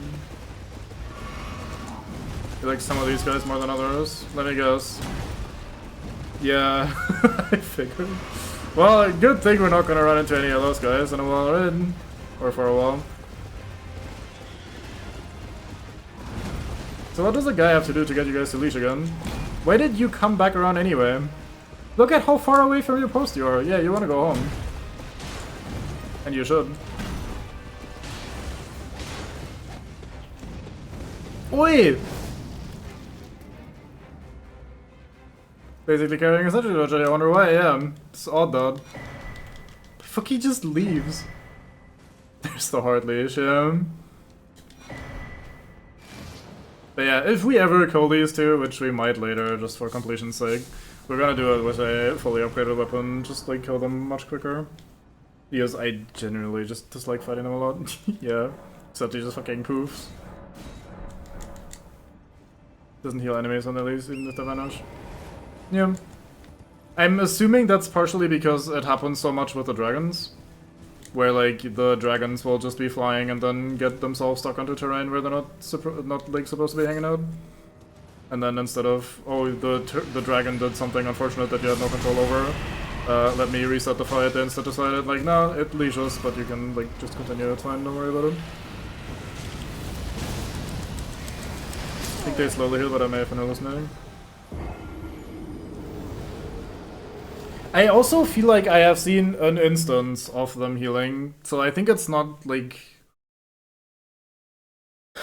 safe, but I might have also just missed that with some mixed it up with something else. So I don't wanna like put my hand on the fire for either of the two options. Usually try to re-engage ASAP. Anyway, speaking of fun fights that are really fun and really not annoying, haven't had one of these in at least like half a sub. You're gonna do the explosion, and I'm gonna be too slow again. Ah, fuck, I should have rolled. I might have had that timing actually. I'm too far.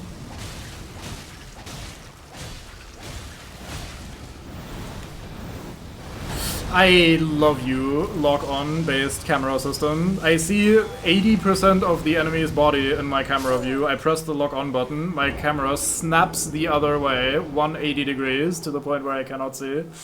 And thus I have to guess when the enemy grab attack of instant death is coming, and I guess wrong, unfortunate. Ah, you hate to see it.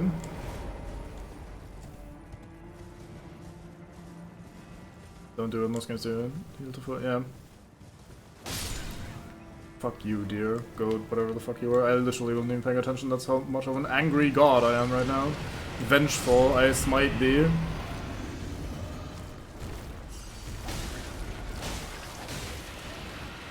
That's not a phase transition, that's just an attack. They can just do that. Oh fuck, I didn't recognize that that's what he was doing because I was in a weird spot. I went one roll too many before the grab came, not bad.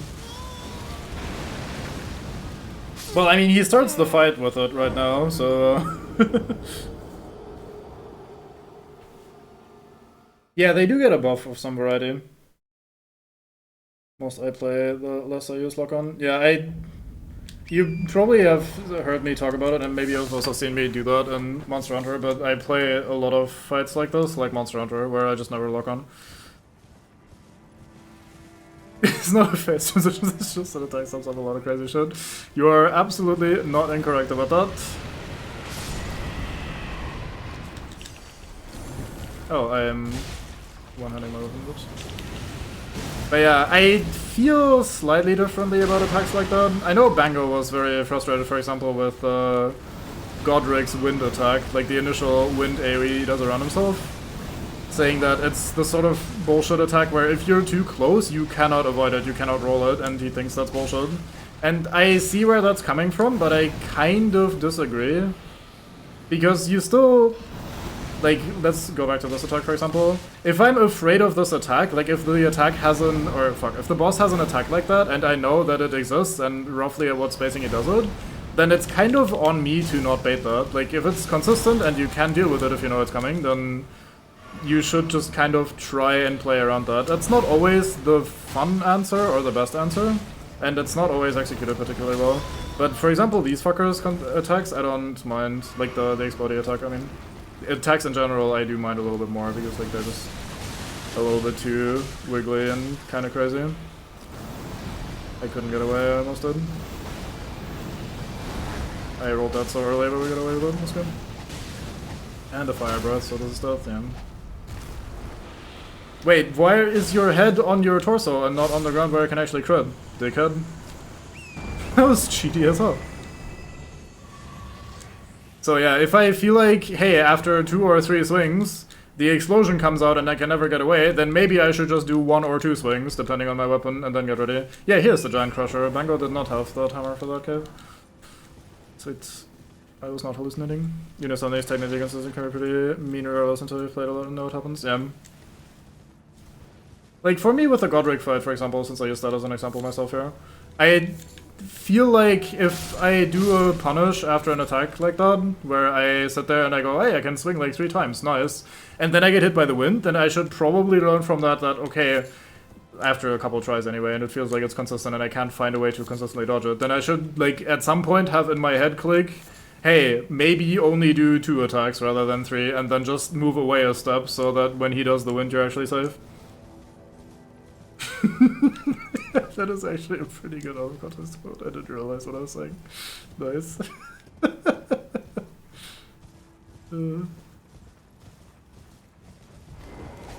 So I'm problem with Rekos though. Yeah, I agree. I just like Rekos a lot.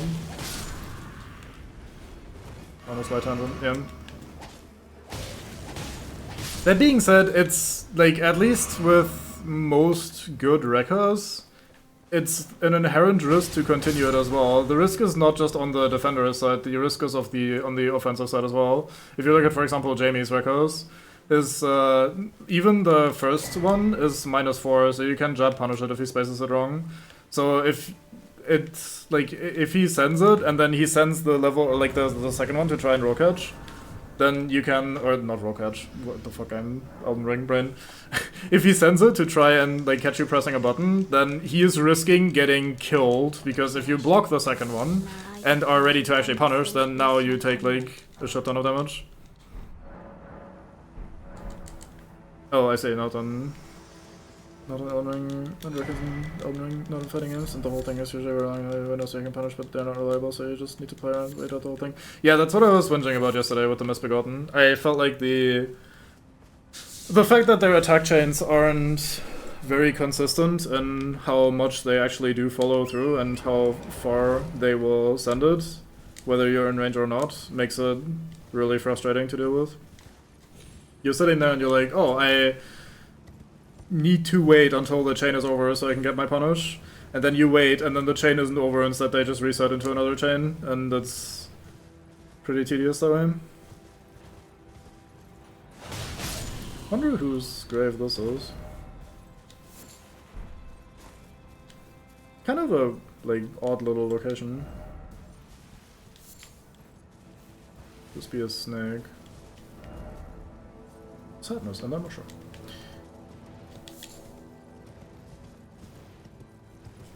Let's run over this marker so it goes away. I know where to go. So yeah, I do find that pretty annoying. Oh fuck, my chat is dying. Let me put up the chat bot so in case something gets posted that I can actually read. I have to actually read something specific. Yeah, it feels like a weird little location right here by Landale as well. But there weren't really many clues in the environment, and we got smoldering butterflies.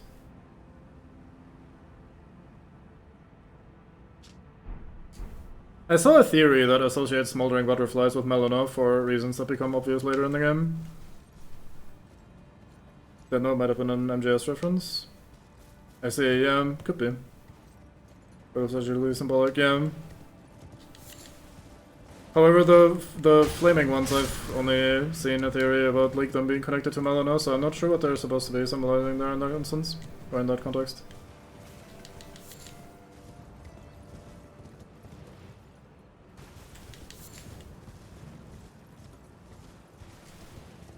Hey, my shadow's back, nice.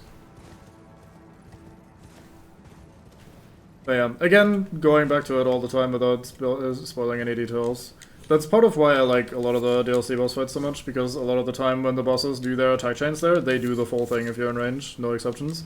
So like you have to learn how to deal with the full chain and have to learn what your punish is and like where you can maybe get a cheeky hit in and where not. But if you do learn that, then they're going to be fairly consistent at actually committing to the chain, and then you can play around that pretty well. Melina's grave implies she is bodiless. It does kind of make sense with the way her, like she just appears whenever you want her to, basically. Aw, that was unlucky. Don't know how far he goes here. Almost. Bloody thing. No, I missed my timing. So close. F. Come the fuck on.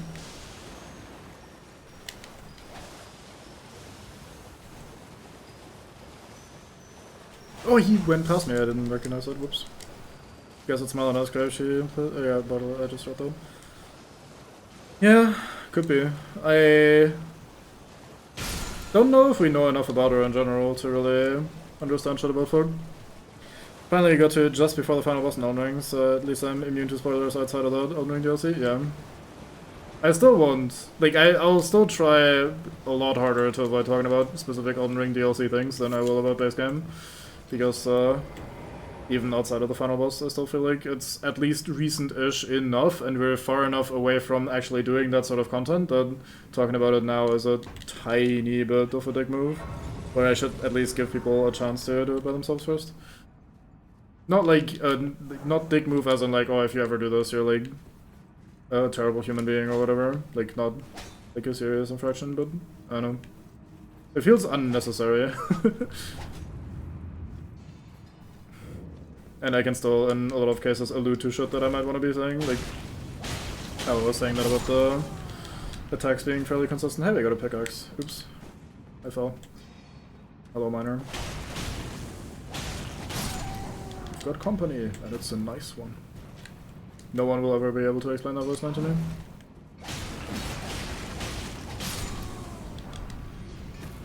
Poison stone. Don't think I've ever thrown one of those.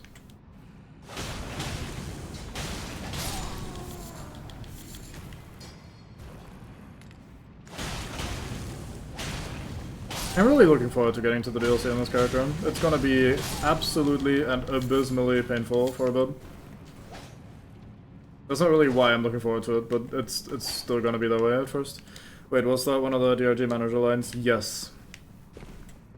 I don't know if it's specific to oil rig missions, but he like, as one of his warnings for like, there's a swarm incoming, he's like, oh, we've got company, and it's a nice one. And Art and I have heard that voice line so many times, and every time we sit there and we ponder, like, what, why, how is that supposed to make sense? Why is it company and a nice one? That's not how he usually talks about the bugs at all. Like, that's kind of out of character for the manager. He usually doesn't refer to them that way at all. Like, it's not nice company. It's, like, obviously also not practically nice company because it's trying to kill you. Like, it just kind of doesn't make sense in any way, shape, or form. Yeah, but, like, if it's supposed to be, like, a, oh, he's just a bit strange sort of line, then it's a fairly, like, not obviously he's a bit strange line, and more of a, like, wait, what the fuck is he saying line. The line is basically logically close enough to making sense that you can listen to this line, and if you're not actually paying attention to the words being said, it just sounds like any other, oh, there's a swarm coming, careful guys, line, right? Like, oh, we've got company, it's a nice one, like, yeah, okay, company, yeah, it's a swarm, like, you're getting ready for a fight. Your brain will auto-filter it to make barely enough sense that it doesn't stand out as like, oh, the guy is insane, what the fuck is he even talking about? It takes someone in your company, whether nice or not, to go like, wait, what did he actually just say? Did he just say? And then, like, you're both like, oh, wait, yeah, or all of you, depending on how many are playing, I guess. Then, like, it's infectious and everyone's like, wait, what the fuck? Yeah, what is he even saying with that? Like, what the fuck is the meaning? Oh, the grab from downtown, I got shot on. I'm alive. No, I'm not alive. It just makes me stand up before it kills me. Fair enough. Sits alone in a room all day, sometimes just goes a bit strange. His company, yeah, I suppose. Nice one, it's just deliberately facetious. Yeah, but, like, that's the thing, he usually doesn't talk like that. He doesn't talk about, like, oh, those lovely, lovely bugs that we love to interact with or whatever. Like, he has, to my memory, no lines that are being facetious, especially not in that sort of way, you know? He's otherwise fairly, like, he's a goober, of course, but, like, not in the sense of, like, he'll be saying facetious things like that, you know? I don't know, it doesn't feel like it fits as part of his character or whatever all that much. Partially facetious, it's nice as unremarkable, it's also nice as in I say it's nice, which sounds good, but that's facetious because it's not good. Like, because it's nice? Usually he's like, oh no, there's like so many of them. Like, the moment it's a lot of them, it's not like, oh nice, that's a pretty large amount, but like, oh shit, it's a large amount. Like, that's, I don't know. I get what you're trying to say, and again, that makes sense in a vacuum, but it doesn't really fit the character or like the vibe of the character, I think. Not that he has that much character to him, it just, like, I don't know. Having gone through like dozens of missions, hundreds of missions probably even, that doesn't feel like a thing that makes sense for him to say, or a thing that makes sense if you just look at it in a vacuum. And I don't know, it just always stands out to me as a result. Physicist with regards to mushrooms and gold. He says he hates you pinging them, but obviously there's no way anyone could hit that, so he's joking. Yeah, obviously, duh. You got me there. We're rich. We're rich. Why did you throw it to the wall next to you? What the fuck was that move? Vulgar militiaman.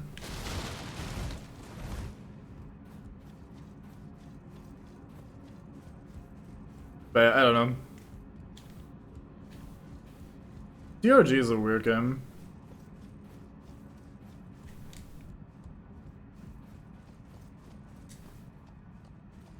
I kind of like it. Like, I sometimes even like it a lot, but at the same time I also find myself very often struggling to not be bored when I'm playing it.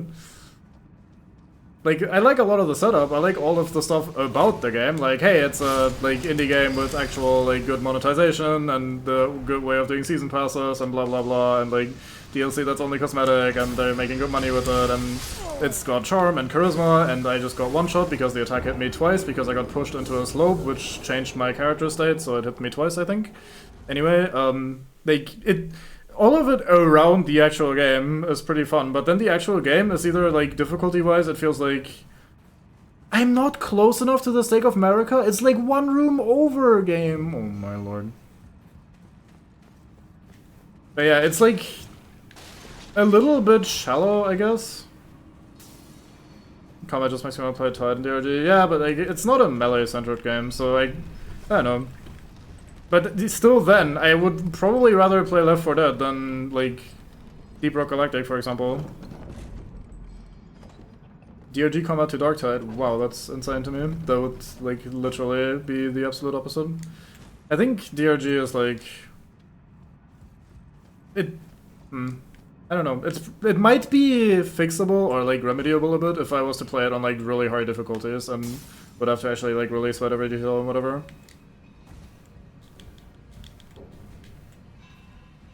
Like,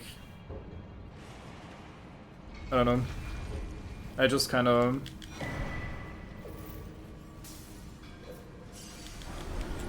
I don't know how to describe it. It feels like DRG is a little bit more like a bit of a playground in terms of like, hey, all the classes are using their fun little gadgets and their fun little tools, and you're just hanging out and doing some mining and increasing numbers and blah blah, that sort of shit. And that's fun for a while, and it's nice and chill, and it's like a fun little vibe. You can play with very casual players, and it's not a big deal or whatever. Like, you can play with anyone. But, like, I tend to just, like, I don't know, often find that pretty boring. Also, for some reason, I find... Maybe it's not just DRG, but games like that, I find them incredibly frustrating to lose, because it feels like already you're just, like, kinda... chilling, you're playing the... Oh my god, I couldn't roll out of that then. You're playing the, like, chill, vibey game to hang out with your friends, and then it takes, like, 15 minutes or something, because you're, like, slowly mining annoying rocks from annoying spots and that sort of shit. You're setting up, you're working your way through the mission, and then some minor unfortunate thing happens. Minor. Like, a minor accident happens. Accident. And, like, suddenly you're dead, and you need to, like, do over the entire thing. Like, at least with games like Vermintide or Darktide, and I mean, we've lost a lot of Vermintide runs. Maybe not so much recently, but in general, we've died a lot in a game like Vermintide. The only area where I feel that way in Vermintide is if we're playing, like, an otherwise easy mission, or like a lower difficulty Chaos Waste sort of run, where, like, the individual moments aren't interesting or exciting enough to really make me think, oh, at least I had a lot of fun. But then also, like, the result is failure, so even the part where you're progressing and increasing the numbers isn't kicking in because, well, you failed at the end in some awkward way.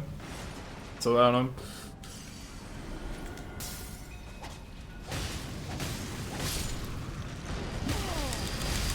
Boy, a little spicy. Vulgar man almost killed me. Please. No. So, like, if I'm sitting there in, like, a deep dive or something, and we lose the deep dive in the second to last, or, like, even in the very last mission, I don't feel like I had a lot of fun, interesting gameplay. I should not have gone on the offense. I need to play purely reactively there. Oh, I survived mid. Thank you, mashing up. But yeah, if we lose a deep dive in like the second or third stage, then I feel like I wasted a shit ton of my time, and I didn't even have that many like interesting, unique or exciting combat scenarios until then. It was just like you're doing your job, kind of, which is fittingly enough what the game is about in a way, but that's not what I mean. Do not go on the offensive, play reactive. Get one punish here, don't do the big thing. There you go.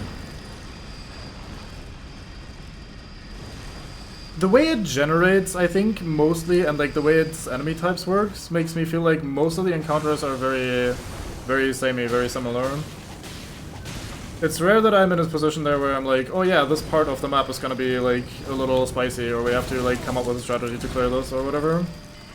And like the enemies that spawn, like the specials, aren't as like striking or interesting.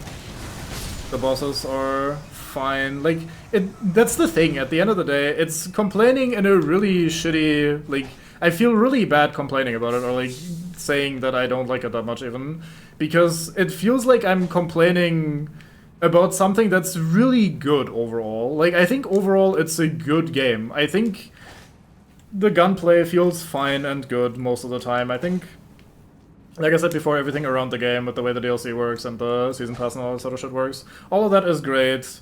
I like the way you unlock cosmetics. I like that there's so many varied things that they've added over the years. Like, it's cool, there's so many different weapons, so many gadgets and blah. All of it is really good, but nothing is great. I'm not sitting there and I'm playing DRG and I'm like, damn, yeah, wow, what an exciting moment. Like, what exciting, like, cool combat encounter. Or, like, I'm stressing and like, oh, fuck, I have to deal with this, and oh, fuck, I gotta really clutch out this situation or whatever. And then I'm sitting here and we're playing Vermintide with Billy, and, like, pretty much every run has some sort of moment where it's, like, make or break, or, like, almost every horde has, like, moments of high tension and high stakes where, like, oh, look, an extra assassin spawned that we didn't hear about, and suddenly we're, like, scrambling, trying to survive barely, and maybe barely scraping by and clutching it somehow. And that's immediately interesting, that's immediately exciting. Even if we then lose the mission afterwards, that's a fun little intense gameplay action sort of moment where all my, like, decision-making and, like, skill and all that sort of shit really matters in the moment.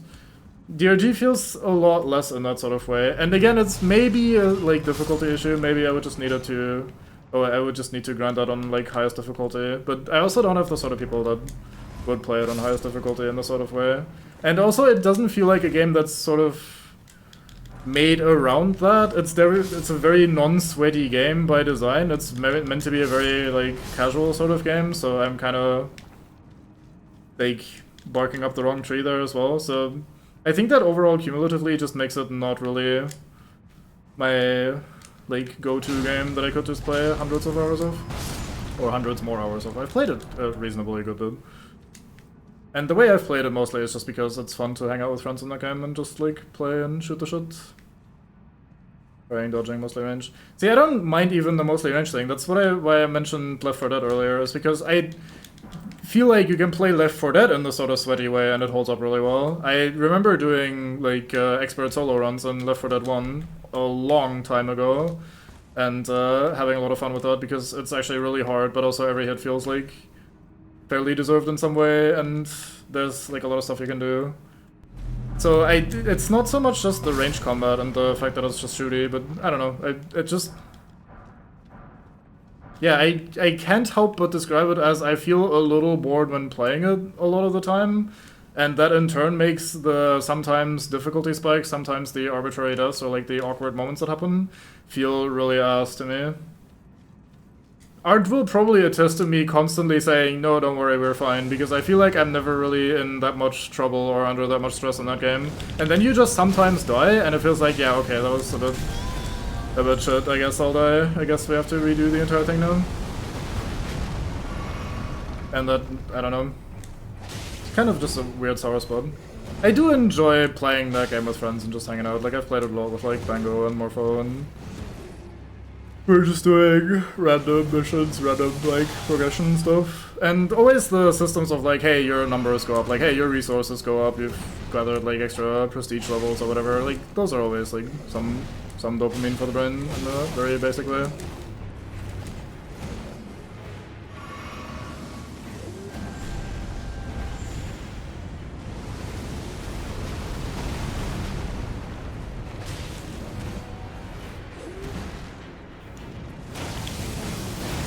I risked it. That was not a good shot. Ooh. How aggressive.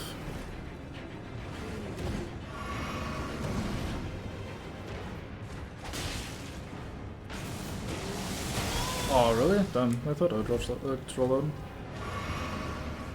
Sorry, I'll read more of what you've been saying. I've just kind of been rambling because that's something I can do without having to look at the chat, and I can mostly focus on the game. I kinda wanna kill this boss, so I don't have to run all the way through again. But I'm not doing a particularly good job, so I should try to focus up for this remaining good. I say completely whiffing again.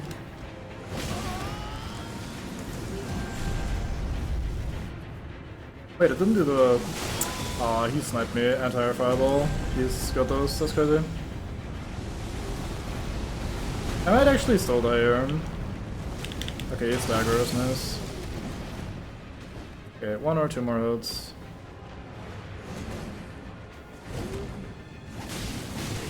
Yeah. Close. Oh! There we go. Fortunately, they didn't hit all that out. Yeah, these Onyx Lords tend to be very much on the weaker side. It feels a little odd. Maybe it's just because a lot of the time they have like little gravity magic gimmicks or whatever, but they tend to always be like a little bit underwhelming. Oh, you can't horse out here. Unlucky. Yeah, we can't open this tower yet. It's gonna be a bit. Well, at least we have it now.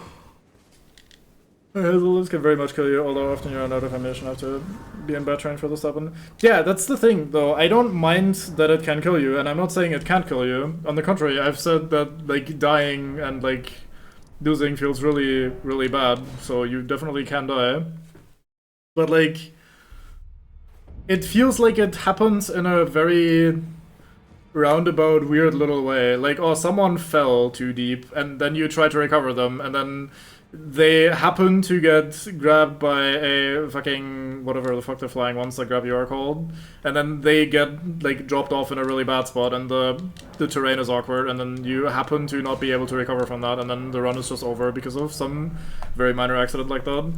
And yeah, I would find it funny if I didn't find it so frustrating, and I don't know how I can make sense of that, really. Like, that sounds stupid, right? Like, oh yeah, duh, of course it's funny if it's like, if it's not frustrating. But for some reason, I am fine with, like in the Vermintide runs, for example, that we're doing with Villy, some dumb shit happens where, like, someone dies to falling, or some, like, oh, I fucking accidentally charged off the cliff, or whatever, and then, like, it's fine, it's funny, because, like, the actual moment-to-moment gameplay is fun.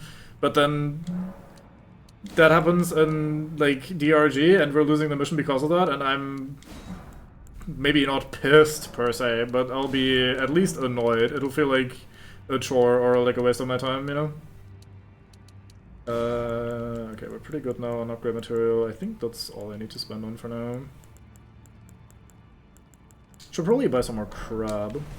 But yeah, let me actually look at the chat and see what you've been writing.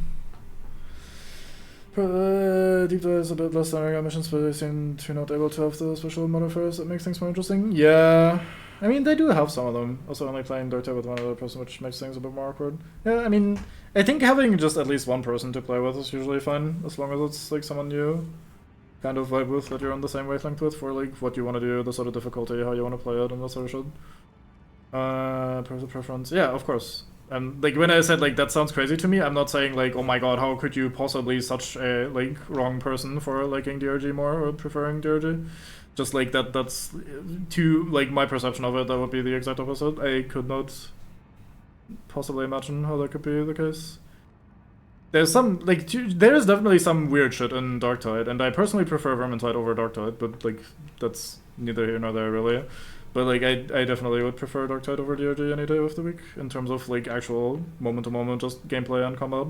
It's not to say that they're necessarily, like, worse or better games, but when it comes to that topic, DRG requires fast concentration, technical skill, no parrying, no dodging, mostly range. I really like DRG is the movement, but that's playing Scout. Yeah, Scout is really fun because of the grappling hook. Grappling hooks are kind of cheaty because they make pretty much every game's movement feel fun, even games that otherwise don't really have that much movement. It's getting a bit too samey, not much risk at all. Add new stuff last patch I haven't seen because one of us is never available. Fortunately, it doesn't hit all the turn. Oh yeah, right, that's the Onyx locals. Yeah, I mean, oh. I think it's fine.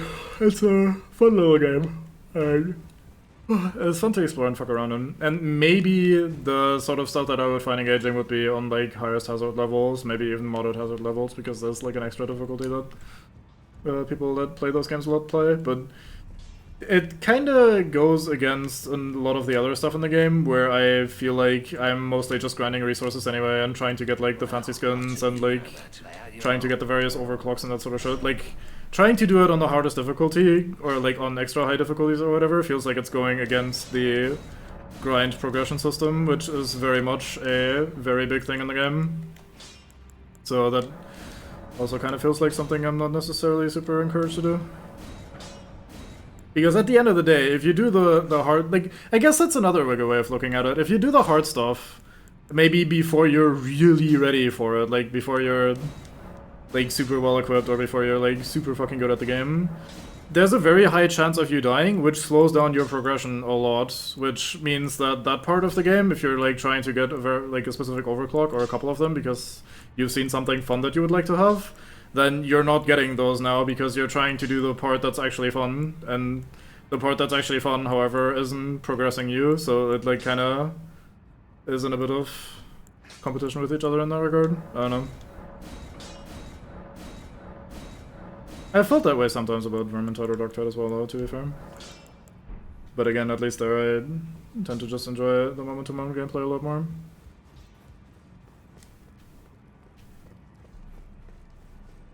We're basically out of money, so I think we spent enough. We've upgraded the Bandit Curved Sword a little bit. Let's do a little test run of that. Let's use these together and see how much this shreds now. My friends almost turned me completely off Helldivers, who having played a lot before me and rushing me straight into harder stuff. Yeah, Helldivers was weird. I didn't get to play it very much because I got it at a time where I had basically no time whatsoever, and I was playing games with Willy pretty much exclusively at the time, and Willy like was playing it a lot while I didn't have time, and then like he was basically done with the game by the time I had a little bit more free time to play it, so it just ended up kind of passing me by for the most part. That being said, what I did see of the game and play of the game, it felt a little weird. I don't know how much I like the way that game like spawns enemies and the way it feels to go around and do shit on that game. The game feels a little weird to me, or felt a little weird to me, and a little uncontrolled and wild in the not very fun ways. But that's probably also like a skill issue of just not understanding the hows, whats, and whys and shit. And not only might that have changed, but also a bit of a learning thing as well. Alright, let's clean up some of this inventory mess. I do think I want to keep the longbow, so we have access to a bow should we need one. Can go rid of these. We'll keep the buckler and just because it buffs something. We'll keep... I don't think we keep any of the great shields. How many, or which great shields do we actually have now? Are any of them particularly easy to carry? Wooden great shield we can carry, that is fairly simple, but it is just a wooden one, so it's not very good. Also not even doesn't even have that much guard boost. I think our current shield actually has just that much guard boost. This is the first somewhat good one, Golden Beastcrest shield. We could wear that while we are under the effect of a thingamabob.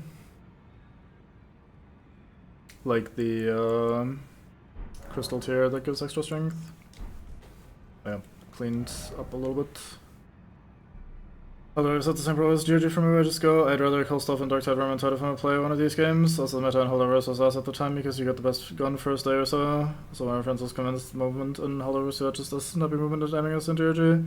At the end of the scale, I have enjoyed GGFO with Bango, but the stealth starts to feel super tedious. Yeah, the stealth in... like, I'll ignore the other two, sorry guys.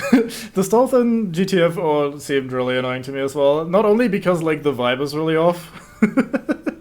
But, like, I've talked shit about the sleepers don't make a sound thing quite a few times already, but, like, it just doesn't seem like a very dynamic, very engaging system where you're just, like, going around and bopping the trash mobs. slowly but surely. Like it's like, yeah, it's sort of tense because you could fuck up and then you suddenly have to play the video game, but it's costing you a lot of resources, and it would be a really terrible thing if that actually did happen. So you're trying to avoid actual like intense moments in that regard while you're just setting up, because you're trying to plan it out and like set up for the finales or like the big waves towards the end. And that's cool. That part is fun, but you have to go through the chore of like the pseudo stealth shit first, and then the actual like finales and stuff feel like, in a probably similar way that I find dying in DRG a little bit frustrating. I feel like you would have spent so much time going through the chores, doing the tedious shit, that if you then were to just die at the end of it, it would feel pretty annoying. So I don't know. My swings did basically 0 damage, so I'm a little worried. Okay, that was a little bit better.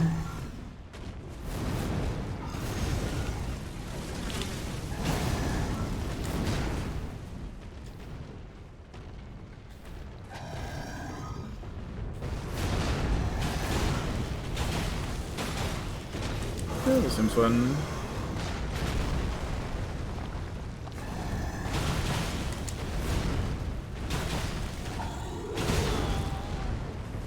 Ah, fuck. Anyway, it's still the best. It's still the best gun. You mean the autocannon, right? The shotgun. Oh, striker, no, the shotgun. No, oh. It's very fun to farm plants all day with intense situations, but the stealth of yeah, exactly. That seems really tedious. GTA 5 gear progression now only plays first player or so. Also that a 4-player group has better time going loud, but yeah, either way, last we played, resources are super limited. I definitely don't have the stamina to keep going at it after a late run defeat. Yeah. To me, that's a really, really bad sign, usually. Obviously, getting defeated late in a game always is going to naturally feel a little bit worse than getting defeated early, because like you have committed so much more stuff to it. But for a game that's meant to be challenging, and you kind of are in it at least a little bit for the challenge, that tends to be a really bad sign in my opinion, where like, apparently the game is so like frustrating towards the end of it, or like that where loss feels so bad that you don't feel like playing anymore. That's a bad foundation for a game about like doing difficult shit and having to maybe try a lot of times, you know? Like, it's, I guess I'm gonna mention Souls games again because we're playing a Souls game right now, but like if we were to fight a boss here and the boss fight took like 15 minutes and we died at 15 minutes just before the boss is done, that would probably also feel really fucking tedious because we chipped away at it for 15 minutes. However, thankfully that's not how these bosses are usually designed to be. If you're taking this long in a boss fight, things are already going wrong, like your build sucks or you're horribly underleveled or whatever the fuck, so it's not meant to be that long and that tedious. In usual cases, fights are fairly quick. There's a bit of an ebb and flow to them, but it's not gonna be that long, so losing doesn't feel that bad because you didn't commit like an hour to a boss fight or something. But rather like each individual attempt you can just focus on that attempt, and then if you're losing, you're pretty much right back to the action unless they don't give you stakes of merit and you're getting very frustrated at the end of a long stream. So I think making it so that retrying is not bad is a really important thing to do for games that are trying to be difficult or base themselves around challenging encounters that you need to like slowly but surely figure out. It's part of why I don't like some of the boss fights being really tricky in a game like Vermintide, even though I like Vermintide, because the boss is usually at the end of a level that's already like a normal, fairly long level. Like a Vermintide level takes us as a duo like what, 20 minutes or something to go through? If the finale is then something like pretty spicy and difficult that we need to figure out, we're gonna send a lot of runs that don't even get to the finale, and then we're gonna go through the level for 20 minutes, only to then die at the possibly gimmicky, or at least difficult to understand, difficult to solve, whatever, final event, final boss, whatever the fuck of it. And that feels pretty ass, so I tend to appreciate when games give you a way of either like practicing or making like a loss not so like bad or not take that long to get back to the good part of it, if you will. On the flip side, if you look at like fighting games, for example, there are a lot of games that are completely crazy. I would say, for example, Guilty Gear Strive, or maybe anime fighters in general, have rounds that can end in actual seconds. Like, you can die so fucking fast. But then the next round starts and you're right back in it. And even if 2 rounds in a row go really fast and the whole, like, 2-round game takes you only a total of like 1 minute, and you're like, wow, you didn't get to play at all. Yeah, who cares? You just go next. You just play the next game immediately. You just send it. You just play game after game after game, and you're immediately right back in the action. It's not like you need to stand there and like build up for 30 minutes before the fun part starts. Like, you're just right back at it, and you can just immediately go play. So I think that's like really important to have happen for a game where you're gonna be like sending a lot of attempts or having to try a lot of times. Obviously it's easy to say that because like what people find particularly tedious or annoying or find acceptable is super subjective, so like something that I might find unacceptable is probably acceptable to other people and vice versa. But it's still something that's pretty important to consider, I reckon. And GTFO and he missed me. I should have died there. I was completely just winging it. GTFO strikes me as the sort of game that's pretty tedious in terms of like having to retry that, because it's so much setting up for something that you can't even really prepare that well for, especially the first sort of time. And the most interesting part does happen at the end. Instead, if it is a natural part of the game, need to make it not feel bad. Yeah, basically. That sums it up pretty well that I've been rambling for like minutes about. As we played, it has some weird random buff system, not sure about now. Innovating testing when I'm a goaler as a gamer, I need some kind of bar to go up after events, so unless there are weapons to unlock, etc., I don't see the point for me. The repeated missions where we lost multiple times in the final stage, but that kind of thing can wear down on me when the progression up to it evolves. Shh! There are sleepers! 17 times. Yeah, I never think we're going to win this the first time we were at an event, especially since I have no fucking clue what they do on Kata. That was said about GTA, the game is absolutely designed for 4 players with brain cells, and me and Bango spend most of our time running it as duos, and only spend a little time on it with bots. Yeah, that makes sense.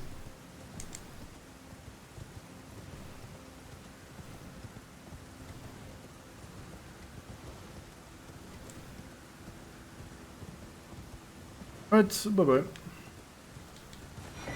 Good luck with whatever the fuck you're doing. Yeah, I don't know. I don't think GTFO would be for me. I tend to prefer these, like, co-op, like, difficult, somehow get through a level or whatever sort of games, to be a little bit more action-focused. Like, the slow and methodical setup doesn't really work to me. That's maybe part of why I was, why I'm sometimes bored with DRG. Because a lot of the time, the stuff that you're doing there is fairly, like, slow and set-up-y. Like, you're just progressing through the level, you're gathering the side objectives, you're mining the resources and whatever. To then, like, have the finale, or have the, whatchamacallit? The final get to the shuttle event, and then you all die because the map generated in a bullshit way. And like, yeah, sure, that's like funny in a vacuum to like later tell your friend like, oh wow, wasn't that like a crazy fucked up situation that we had? Like, yeah, that was very funny. It still makes it feel like a little extra ass. And if Vermintide did like that in a fairly similar manner, where it's like, we don't really get to play the game until it's basically the end of the game, or the end of the stage, I would probably also find that really tedious and really annoying. Honestly, I miss losing in the Euro game.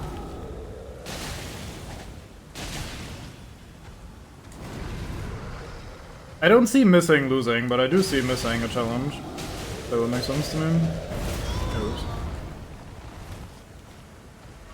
Like, it's weird. For a game like DRG, I would say, like, oh, I want it to be on hard or, like, on a high difficulty or whatever the fuck. Because there needs to be a risk, and there needs to be, like, there needs to be a risk of losing. But then actually losing has to be like, oh, fuck, I hate it here, you know? But then if there's no risk of losing, I'm like, yeah, I'm bored, get me out of here. Thank you for getting me out of here. I was pretty bored, Mr. Giant, or Troll, rather, sorry. So, that sounds really dumb, and I do understand though. Like, I'm not saying that that's like a very healthy thing, but I don't know. You showed many streams ago with the trolls? Wait, what? What was it you showed many streams ago with the trolls? That if you slice their head, they go like, oh my head, and they go like, oh fuck, blood, and I'm blind now? That's what happened to that guy? Or like, I don't know what else you're referring to, or like what you're referring to in general. I remember I was trying to hit a troll in the head with like jumping attacks and just kind of failing. not getting the perfect spacing and the perfect angle. But I don't think I ever claimed to have like some sort of deep dark secret, scandalous reveal live on stream of some variety. So if I oversold that, then I'm sorry. Or you're referring to something that I am not thinking of right now. It's a big old grave. Rainbow stones, wow.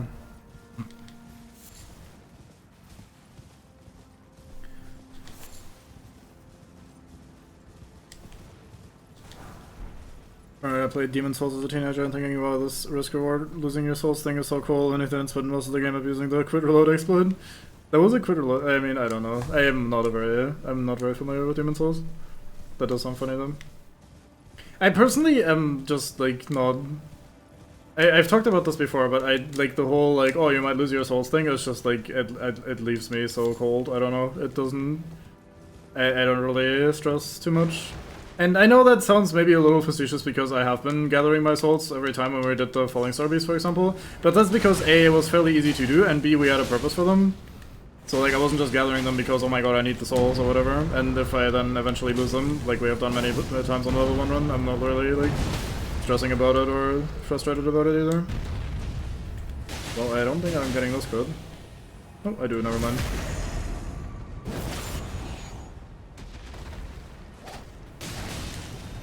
I do think that whole system mechanic of like, oh, you lose X currency and then you have to get it back or else it's gone, is getting a little too commonplace in games. I think a lot of games are slapping this on there because it's the popular and hot thing to do, without really actually considering whether it adds anything to their game or not. Anyway, how do you guys feel about boss raid fights? Just completely random question, not because there's any reasonable context for it or something like that. Like when we were fighting Godfrey yesterday, like, oh, wasn't that exciting to do a boss raid fight? Like, oh, suddenly that boss that you fought before, but he's back, but like stronger, and like you now get to fight him again. How interesting. Hope you guys are... No, never mind, not hope you guys. There's no context for this, we're just like, I'm just asking in general in a vacuum. Both were shared and done their hands up. I also understand why there's a reason there's almost no longer runbacks in Elden plus Text of America. Yeah, like the runback itself is ass. The risk of losing your shit is something I generally don't mind, but like I said, I'm not that fussed about that sort of shit anyway. The fact they made the Star Wars game with the soul system was fucking weird. Yeah, I agree. That's alright, Bethrin. It's just because, like, oh, designed by... Look, maybe that's going a little bit too far, but, like, the typical design by committee, hey, that's the thing games are doing now, we need to do this as well. It's like the, hey, we need to do the hot thing that's, like, common in this genre that our game also exists in. Rather than, hey, does this actually need to be in our game or not? No, and Elden can quickly quit and reload the game while falling to your death. Like in Demon's Souls, you could do the same thing every time you died. I think you need to hard quit the game, but it was a thing they fixed it in Dark Souls. That's why you see this save the moment you die. I see, huh. That makes sense,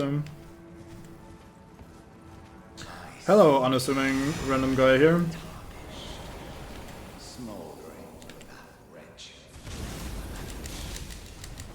Oops, I just doing that a bit dumb.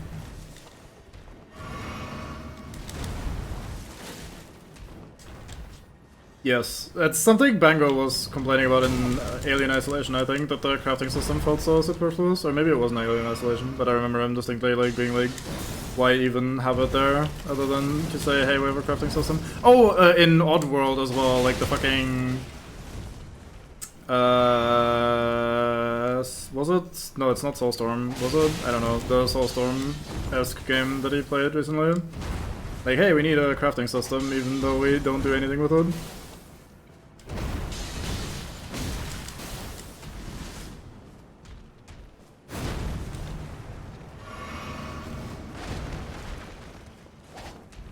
It's kind of like how Spectacle Fighters that should usually don't have a stamina system, but Dark Souls is popular, so most action games now need a stamina system for attacks and rolling and shit. Do we use that well? Is it making our game better? Is it, like, fitting for what we're trying to make? Who knows, but it's the thing that people do, so we also do it. Like, yeah, sure. Oops. I think Elden Ring's crafting system is sort of in a similar place, but I will give them that it does help you get shit to pick up in the open world. If it was just a Souls game, like normal, if it wasn't in an open world with a lot of like plants and like animals and all that sort of shit, I would completely agree that you don't really get anything out of it.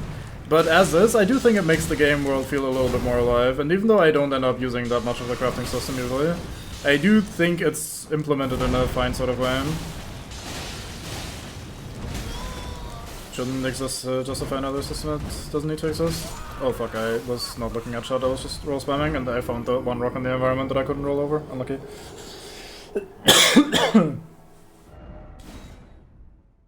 You don't need to interact with it at all. I don't know, just because you don't need to interact with it at all, I don't think that makes the entire system like superfluous or bad. I think it's fine. Like, I think they could do some UI improvements. They do have the categories here, but like once you get a lot of the crafting thingies, this shit just does blend together quite a bit. And I do prefer that there is a system for me to gather these items rather than going across the world and buying them from random merchants. And I do think it does help the exploration that there's like random plants and shit that you can harvest, even if, again, I'm not gonna be using them very much necessarily.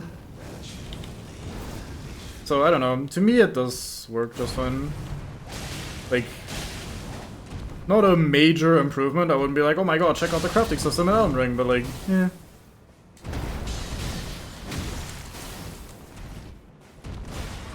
Like existing cards anything much I say. Yeah, I misunderstood that. Ah, fuck. Yeah. Okay, I need to actually focus on those, even though it's just more good. Because I'm not actually that good at the fight. We do kill him really quickly, so I just need to not look at shot for a bit and focus for a bit.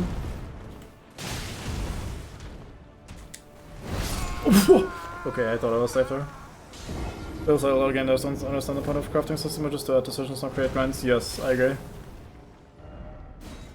If your crafting system is something like you have to craft, like there was a thing in the Oddworld game that Vango was playing. I really need to look up what the name was if I want to talk about it. But like the recent Oddworld game-ish, like that came out, recent-ish Oddworld game, that like you had a crafting system where you made little items that you needed to make to progress through the area, and you got resources at the like predetermined place. So instead of like you go there and pick up the rock or whatever, you had to go pick up the MacGuffin and turn it into the other MacGuffin and then use it like a rock. And it was basically entirely pointless. At least from me just looking at it for the most part and from what I remember Bango talking about it. So in that case, you're just adding extra steps for absolutely no reason.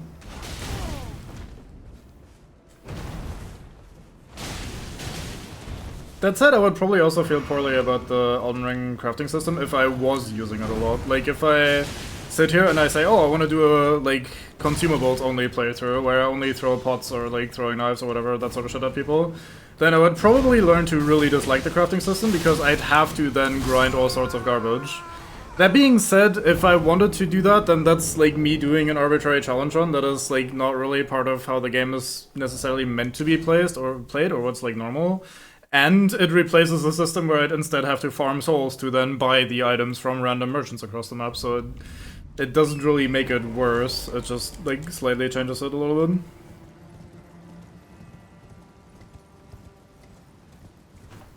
I think it does give you more flexibility with some consumables, you tend to know where you can...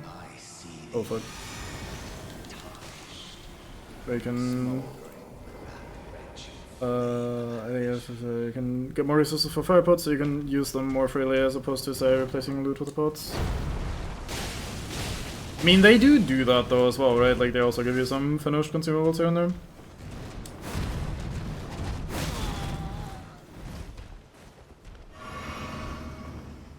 But yeah, item. There's a lot of materials that are hyper-specific, so you may as well just be picking up the item and craft with them. Yeah, I agree. Also, sometimes, like, the arteria leaves, even if they are technically a rare crafting material, like I said before, I don't think I am autopiloting, so dumb. Anyway, like, those are highlighted as a shiny, good loot item, even though it's something I've literally, or maybe not literally, I don't quite remember, but I don't remember actively ever using it. So I think that's a little silly. What's the game with a good crafting system that isn't like Minecraft or something that's almost entirely about crafting? See, funny thing is, I don't think Minecraft's crafting system, although it got auto crafters now, so it's probably a little bit better now. Also, like the crafting book, it does try to help itself on crutches into a slightly better crafting system, I suppose.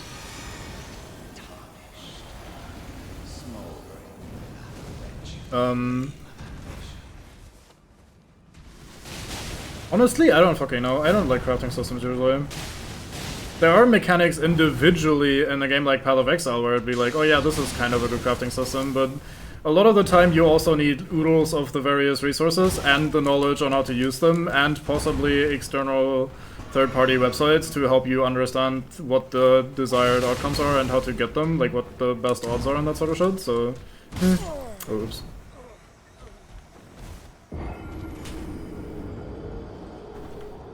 Monster Hunter Prey is decent. Prey... Oh yeah, right.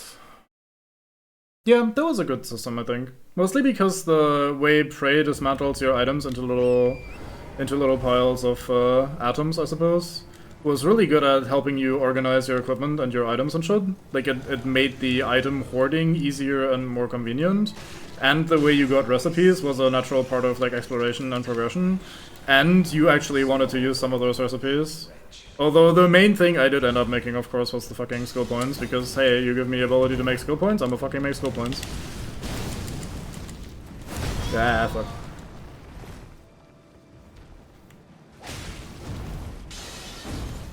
I wonder how many attempts it's gonna take me until my autopilot brain is able to defeat this boss without really paying that much attention to it. It's not looking good.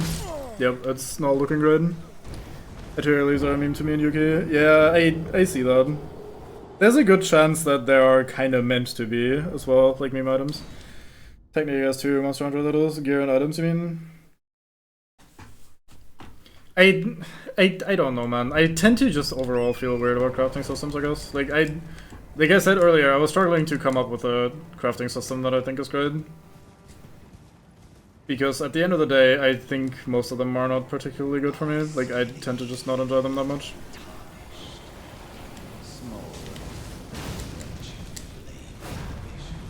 I guess the main area where I could see crafting systems being useful is like in very tightly designed survival games, or maybe even like a little bit more loosey-goosey survival games like a Resident Evil or something. Where, like, you make decisions what sort of thing you want to craft as a result for, like, what sort of encounters or, like, what sort of areas you want to explore, what the thing is that you think you need right now, how you want to, like, play around it. But that's also pretty rare in most survival games. Most of the time, you're just kind of crafting the same basic shit over and over. Like, hey, here's me crafting my food item, here's me crafting my basic tools or whatever. I rolled that pretty early, but I got away with it. But I could see it in like a survival sort of game where you would be having to actually really think about, okay, what will I craft? And like, is this a good idea or not? Rather than just you craft because of course you do. Oh my god, is this the run? This could be the run, if I don't get stuck again.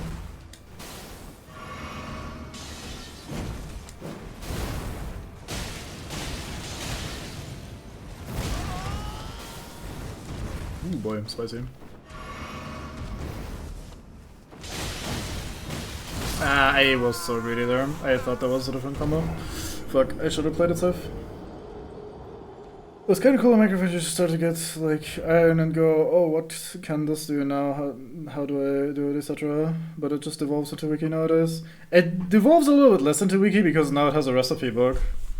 I think Terraria does it reasonably well in that regard. Like, I think Terraria does that concept, but better. Where, like, okay, I have the new ore now, let me go to the guide, give it to him so I can see what recipes I get from that. And then you now have a list of basically new goals and interesting things that you might be going for. I think the whole system with the guide and the way it's displaying the info is really clumsy, and I think modded does it a lot better. But I think that's, like, kind of neat. But even there, the crafting is basically just like, hey, here's a grind for you to do, enjoy. It's not really that interesting of a decision-making. It's more like, the decision-making itself is mostly like about resource management. Like, hey, do I want to spend my resources on X or Y, or do I feel like I have enough in me to grind both of them? So I think that also is a little, like, I wouldn't say that makes it a good crafting system. But again, I also am probably like a really tough customer, tough sell on crafting systems, so... Placing items in the correct spot with these. That's my growth specific though. Yeah. Yeah. I don't know. I think that like, the whole like placing the item in the right spot on the crafting bench is a cute little system that's like I don't like what's the right word? It's not realistic. It's like the way it like simulates a little bit of reality is kind of fun and interesting. It's a fun a little bit more interactive sort of way, and you can sort of a little bit puzzle it out. But at the same time, it's not really that puzzle it outable. Like, you're not gonna be actually puzzling out many of the recipes, especially some of the more difficult ones. And, like, in that case, go play puzzle games rather than trying to figure out Minecraft recipes. Like, I'm not saying it needs to be, like, exclusive to puzzle games and you can't have both in your game. I died. Oh, wow, that doesn't one-shot me. How did that other thing one-shot me? Like, the overhead thing, but, like, that one, which is the big jumping attack, doesn't one-shot me. What the fuck? Yeah. I might be dead here. I don't have stamina. Oh, sweet. I'm actually gonna try to focus on the last bit of this fight. I said that too late. Sorry, I'm sorry, I'm so sorry. Please don't kill me just yet. I have decided to focus, please, no. I'm taking you seriously. This is real. It's just you and me, no. He's leashing! He didn't full heal. He's leashing again! He didn't full heal. Let's go. Why did he double leash? Game, why are you weird? I didn't hit him with the first part of that. Oh, he didn't die from that! Alright, it's over. We got him. First try. Anyway, back to it. Skip on credit is funny. I did like that it both locks you out of it after a few and eventually punishes you for having too much mimic DNA in you. Yeah, that was a really cool system. Prey has a lot of cool and like clever little things in it like that. So other games do it naturally, yeah. So well, they also serve the purpose of adding steps to your goals and therefore more things to stress about. Yeah, exactly. Like, scarcity actually can matter there and make you do things. Like, it kind of like in a game like DayZ, where you're like, oh, I am, let's say, sick, I need to go to a place that has a hospital, and that leads me to a hotspot, which is otherwise dangerous, but it creates opportunities for, like, emergent gameplay if you have a survival game and it needs resources for various crafting things. But then again, like literally the thing I just said with like DayZ as an example, just getting the item itself rather than the crafting material also does it. So is it really the crafting system doing it, or rather just some form of a need system? Like, I don't know. It's kind of difficult to take that apart and differentiate it for like which is actually the good crafting system and what is just the way the game works with needs and shit. Some playmates are the exit details in Don't Starve. I should play more Don't Starve. I played it in early access quite a bit, and I've played it every now and then, here and there, a little bit. There's a lot of cool shit in that game, but I never really dove too deeply into it. Yeah, there's no point in placing items in the correct spots with the recipes, that's Minecraft specific. Oh yeah, right, I did talk about that. So just like a code to allow items to have the same material components, you just position it differently, also it adds flair, it creates fantasy. Yeah, that's kind of what I mean. Also discover figuring out the recipe and then trying with different materials rather than just saying, oh, you found diamonds, now you can craft all of these things. True. I can see that. Hear me. Make of that should he amounting.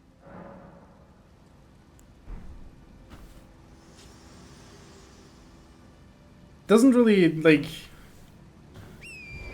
At least not the way I perceived Minecraft fits. Like, at least the way I perceived Minecraft doesn't fit that part of it. Like, Minecraft was always very, very, very, very, very heavily a wiki game when I played it in its early iterations and shit. So, like, even there, the idea of, like, oh, you try this out and see if you can figure out something cool is just replaced with, okay, what can we make here? How can we make this? Or, like, rather, I guess I started it so early that the idea was more, okay, what is even in the game? So you, like, look up all the things that are in the game and how to make them and what to do with them, sort of a thing, and then you just cobble them together like Legos and you try to make fun stuff with it. So I don't think I've ever really had that experience with Minecraft the way you're describing it. In theory, mechanic benefit of crafting is, I guess, a specific way that you can decide what to get out of resources you are given. Yeah, so the thing should be that you are having to make difficult decisions and like prioritize shit. But I think most game systems aren't really equipped to do that. Especially since most game systems, especially if we're talking about like a modern action game that just slaps on a crafting system, the game needs to pretty much at all times still be completable and most likely easily-ish completable if you make the wrong decisions, because the crafting system isn't the be-all end-all. If you play a game like a modern Assassin's Creed game or whatever, which probably has a crafting system, I haven't played an Assassin's Creed for like 8 decades or something, so don't take my word for it, but like, in that sort of a game, if you make the wrong items, you still need to be able to progress and do all the things, so you're just like adding shit on top, which is a little bit, I guess, like in this game, right? Where you can also decide to make consumables and decide that they help you in some way. And I don't mind it here, so I guess I'm just a hypocrite. I don't know. But yeah, I don't know. Daisy in the ocean for combining X with Y, e.g. syringe with fuel, bleach, oranges, whatever is the basis of a good systemic creating system. Yeah. It's a little clunky in my limited experience. But, yeah.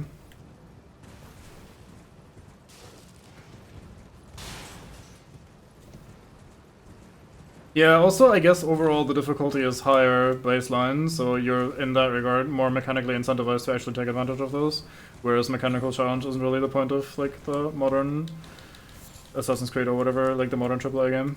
So I guess the like incentive isn't even really there. Is to force you to move multiple areas for multiple items as well to make more immersive gameplay. Yeah, absolutely. Crafting choices aren't as critical to your success. Yeah. Oh, is this ruin? No. Oh, we're all the way over here, I see. I was kind of just autopiloting into a different region. Hey guy, why is everyone telling me to kill you? Oh, I see. Oh, are you a bear? You're a bear, aren't you? I don't like that you're a bear. You're not a bear, you're a lion. That's not a bear. That's better. Much better, actually. I'll fight one of you over a bear every day.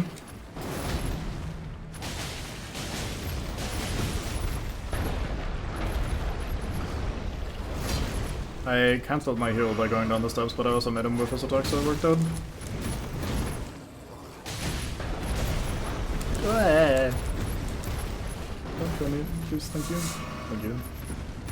Good boy. Okay.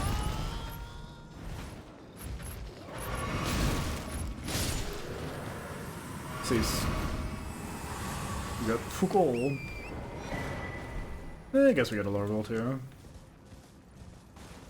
I should probably mentally rate larval tiers a little bit higher. Like, I should probably think about them like, oh yeah, that's actually a pretty good bit of loot, but I tend to just not do that. I don't respec my characters very often, and I mean on this character we're not gonna respec at all, because we're not spending character points, or attribute points, so I tend to not think of larval tiers as particularly valuable, but they are limited per playthrough, so you should probably be like, oh yeah, neat.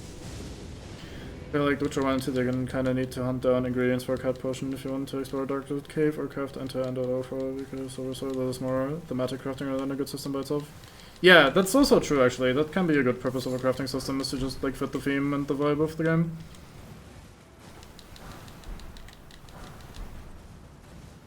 Even something like a Factorio style game in that regard can work as like a decent crafting system, because the game is about making shit from other components, so like that can also be like a good thing, even if it's in theory just like extra steps that don't serve that much purpose, aside from like lengthening the production chains and shit.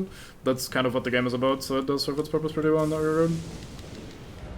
Maybe not on a thematic level so much as just being mechanically what it's about, but yeah, that's a good point.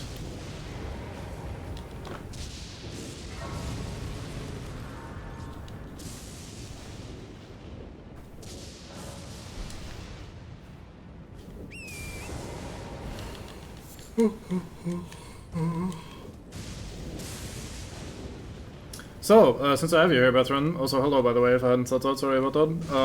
How are you feeling about the whatchamacallit, Han Shodan update thingy?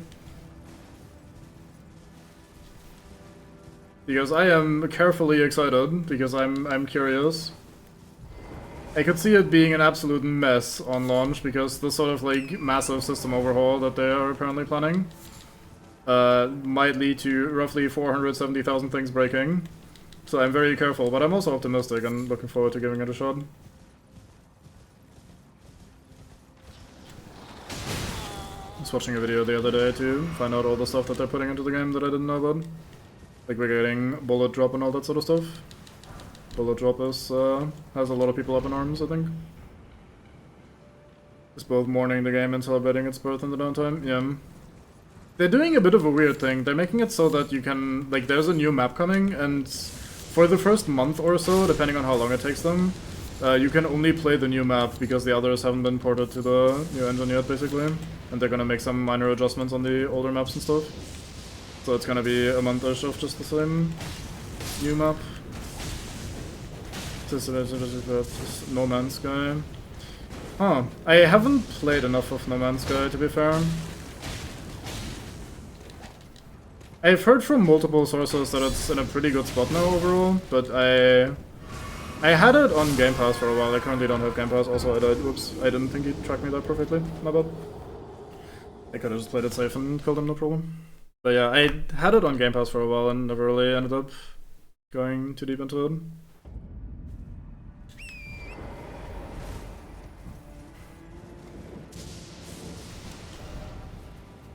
I'm looking forward to Bullet Drop. I think Bullet Drop is gonna be fun. Yeah, that's what I'm worried about as well. Now, to be fair, there were, like, from the video that I've seen summarizing what they've been saying in a variety of dev Q&As, so, like, condensed information filtered through, like, 2 more lenses, so take with large amounts of salt. It sounded like they were mostly just looking to do some minor changes to some areas of the older maps rather than, like, completely reworking anything. So it might not take that long, or might not be that bad.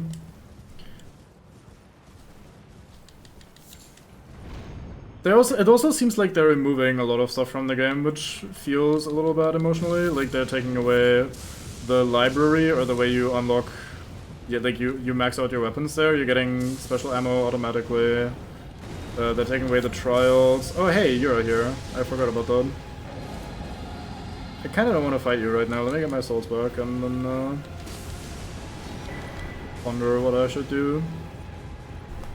Basically, it constantly needs resources to go through its crafting system. You're always farming and finding things loses its luster. I say, oh, is that still the case? I thought I saw a video about the game on launch that was basically like, hey, the crafting system is there, or like the resource system or whatever is there, so you can power your farming shit, so you can farm more resources to farm more stuff for your farming systems, etc.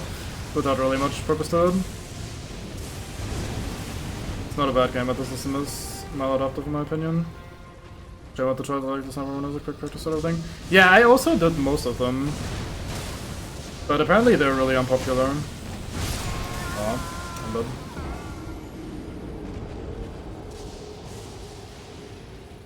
I don't think they're gonna, like, I've seen some people go like, oh, I can't believe they're taking the weapons library and whatever away, because that had so much fun lore in it. I would be seriously surprised if they just took it out of the game and don't put in a different system that gives you the information anyway, or just make a lore archive of some variety.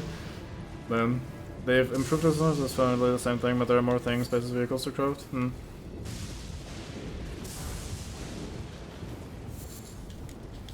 I've been thinking about something in that regard recently, where like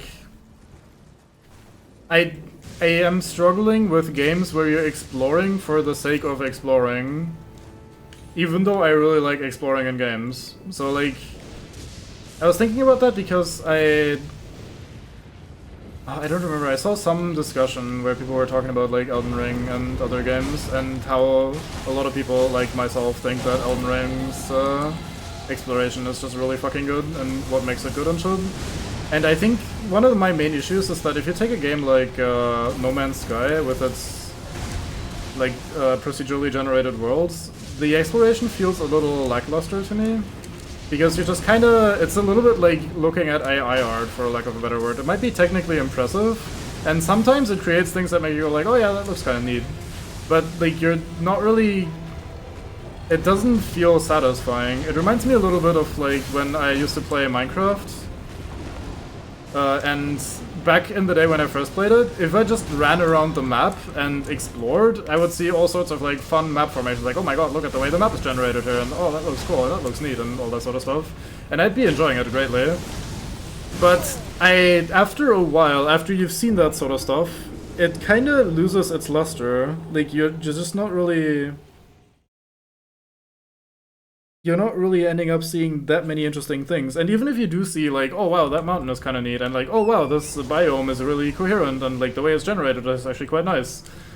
It's at the end of the day not really satisfying or interesting. You're just flying around, or running around, depending, for the sake of it. You're not really getting anything out of it. It's not satisfying. You're not finding something that leads to something. You're not finding some sort of clue that leads you down a path of some sort of story or whatever.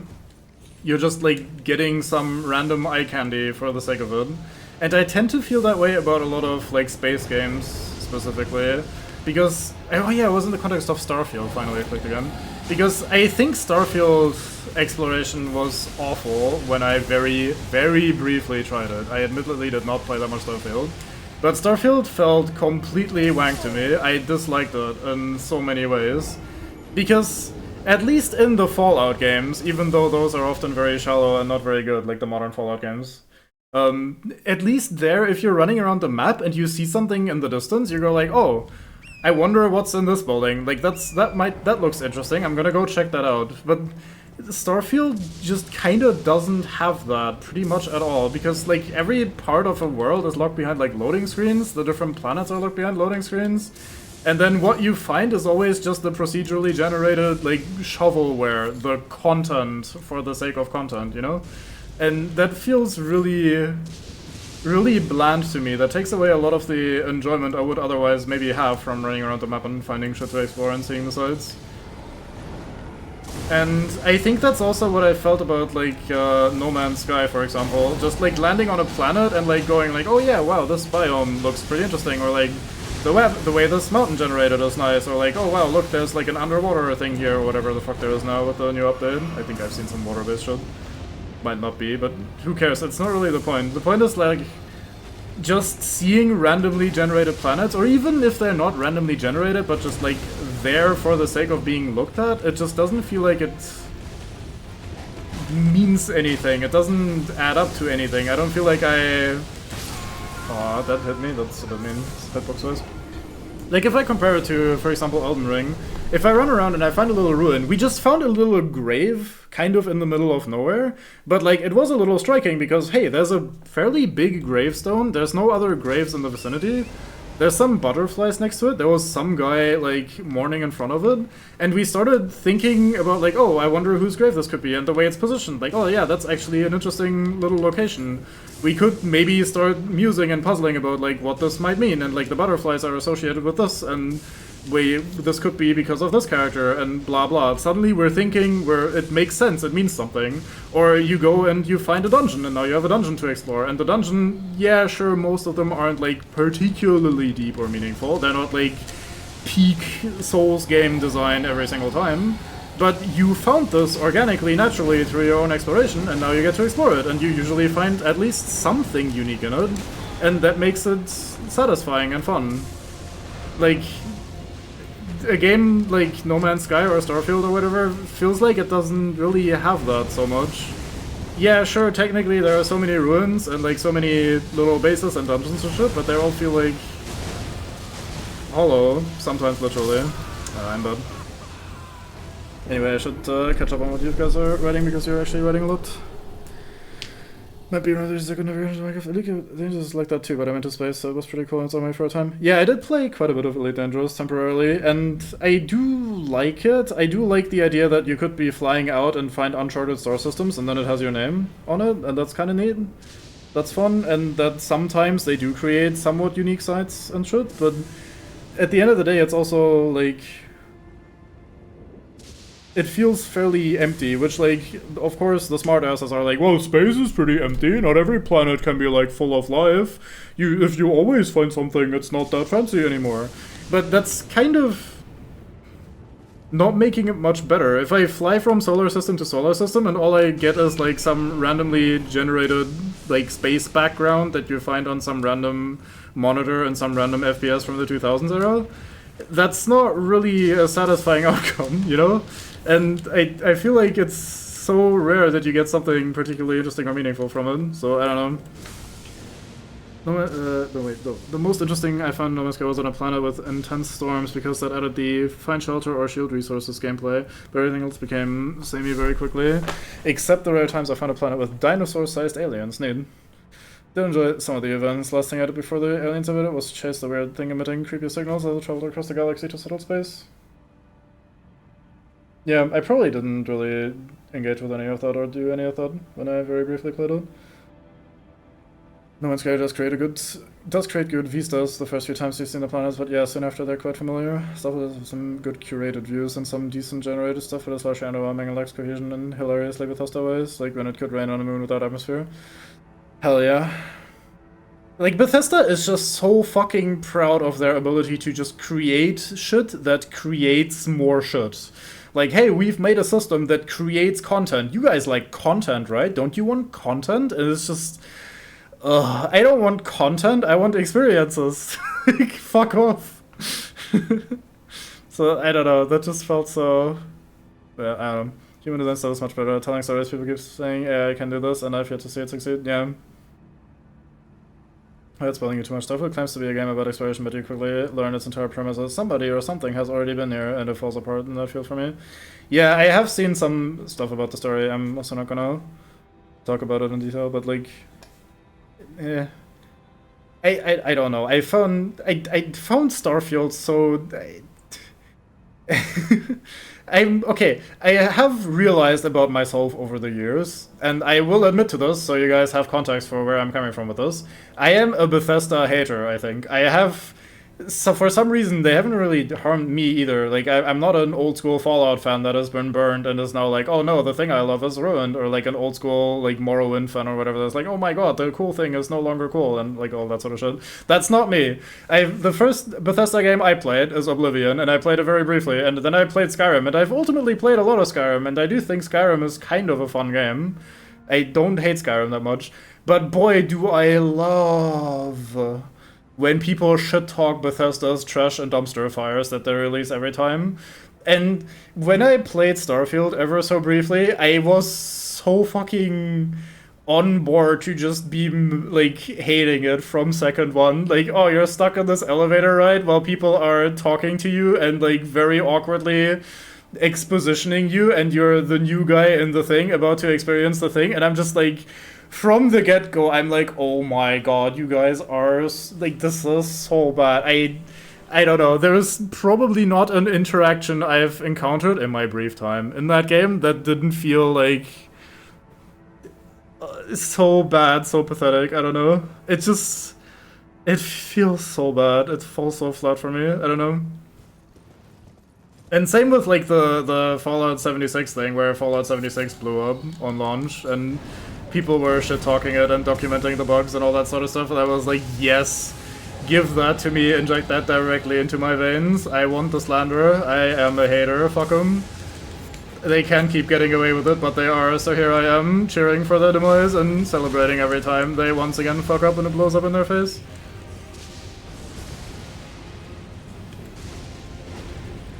So basically they're saying it's not fun because it's normal to not be fun, which is a very silly thing to say about game design.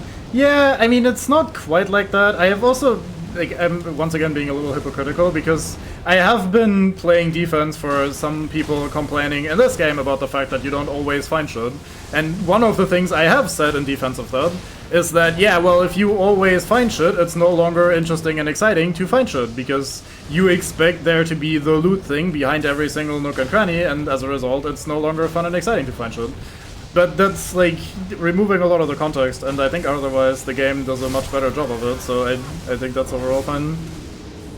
There's still some explorers in Elite hoping to find Raxla, a significant lore location that devs insist has been in the game since launch. Stuff. It did become my comfort game for a month. I must give it credit there, but I did main quest and Peace Mezzo and around elsewhere, so I got an extended period of not getting to experience how utterly shit the endings to all of them are. Sorry, after putting it down, the more I looked back at it, the more I felt, wow, that was so ass. Yeah, it's the fucking formula. Like, as someone that has played Fallout 4 for quite a bit of time as well, the formula is just so worn out, I think. Like, they have so drained every bit of life and creativity and fun from that game's fucking formula. Like, they just...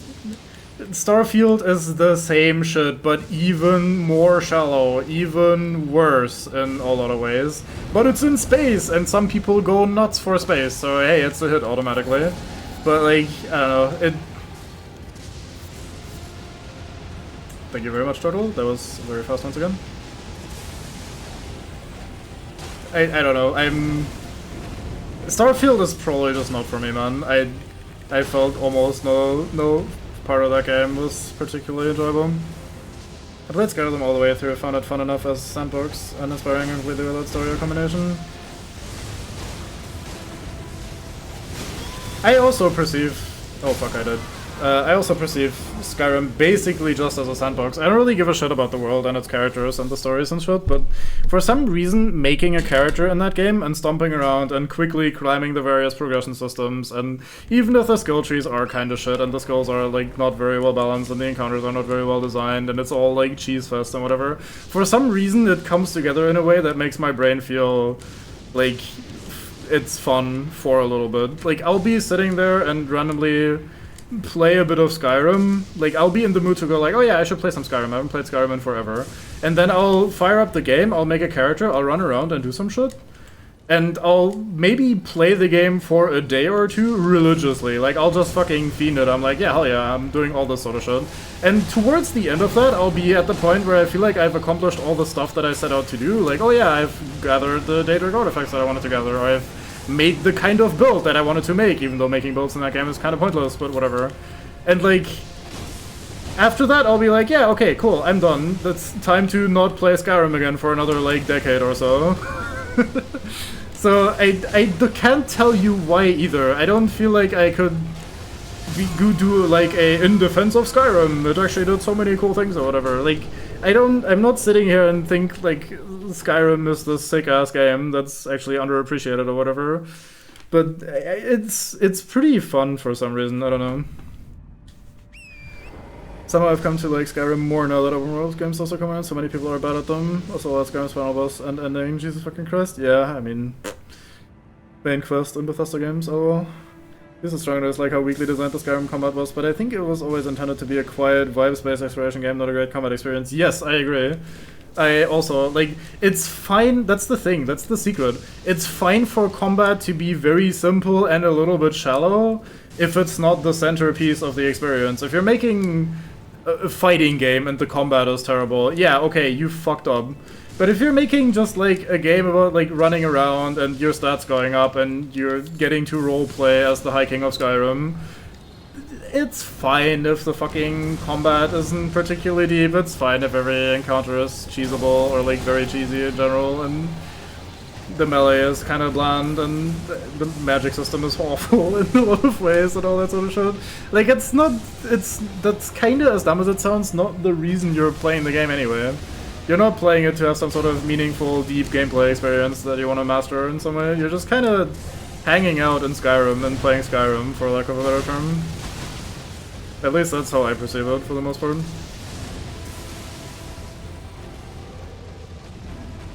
Yeah, okay, you got me. He started this flame spray thingy from the side, catching me off guard. I thought he was just gonna go in a straight line like usually.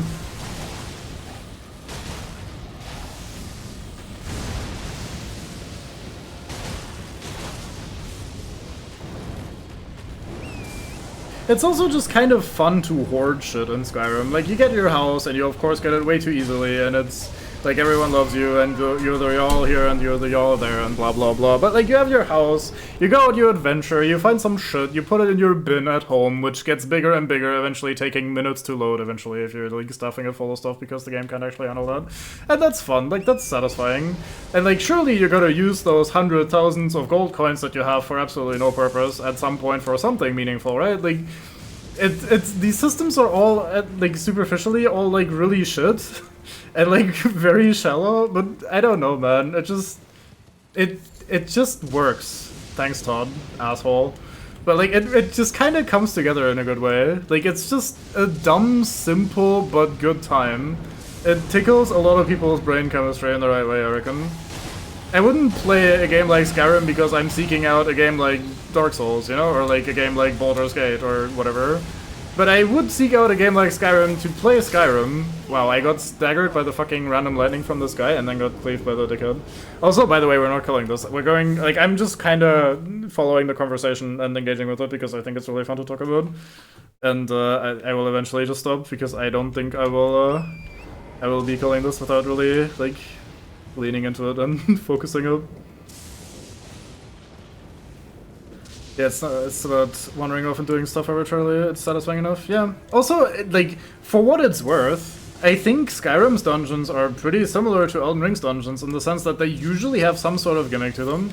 They're not like peak content every time. They're not super meaningful. You're not going to experience some major story or meet some life-changing characters with some great decisions or whatever, or like some super unique gameplay scenario. But it's a fun little dungeon usually that usually has some sort of main system or gimmick to it. Like, hey, in this dungeon you're accompanying a character that's like on the hunt for something, or in this dungeon you have a ghost that follows you and does shit, and like in this dungeon all the Draugr have been slain because there's actually necromancers in here that are doing other shit. And, like, they all have some neat little thing to them. They're all slightly unique and slightly interesting. Is the combat ultimately pretty samey? Yeah, sure, but like, who cares? You're just kind of vibing and grinding. I don't know. It's weird. I've seen so many people try to like make good video essays about Skyrim, and some of them succeed. Others like more than others, of course. Some of them are pretty good, but I couldn't tell you why I like Skyrim if you like gave me a year to think about it and like try to come up with a solution. Maybe if I played it again, like maybe on stream or something, and like shared my thoughts live as things were happening. Skyrim, nice. But like I cannot really explain why it comes together in a fun way. Favorite part of stuff was how SideQuest triggered a brief world stage change in a major area, and I thought, wow, that's kind of cool, and then found it reused from a later stage of the main quest. Like, they do the same thing twice. Hey, that's just efficient. Why are you hating on efficiency, man? Making games is really expensive and hard, so you should, like, celebrate them for finding a way to reuse the same thing. Must have been getting something out of Fallout 3 and Skyrim since I 100% explored both, but it was definitely a bit underwhelmed by a lot of things without truly hating it. Perhaps I treated you too harshly, making sort of characters fight for most new buttons in combat, yeah.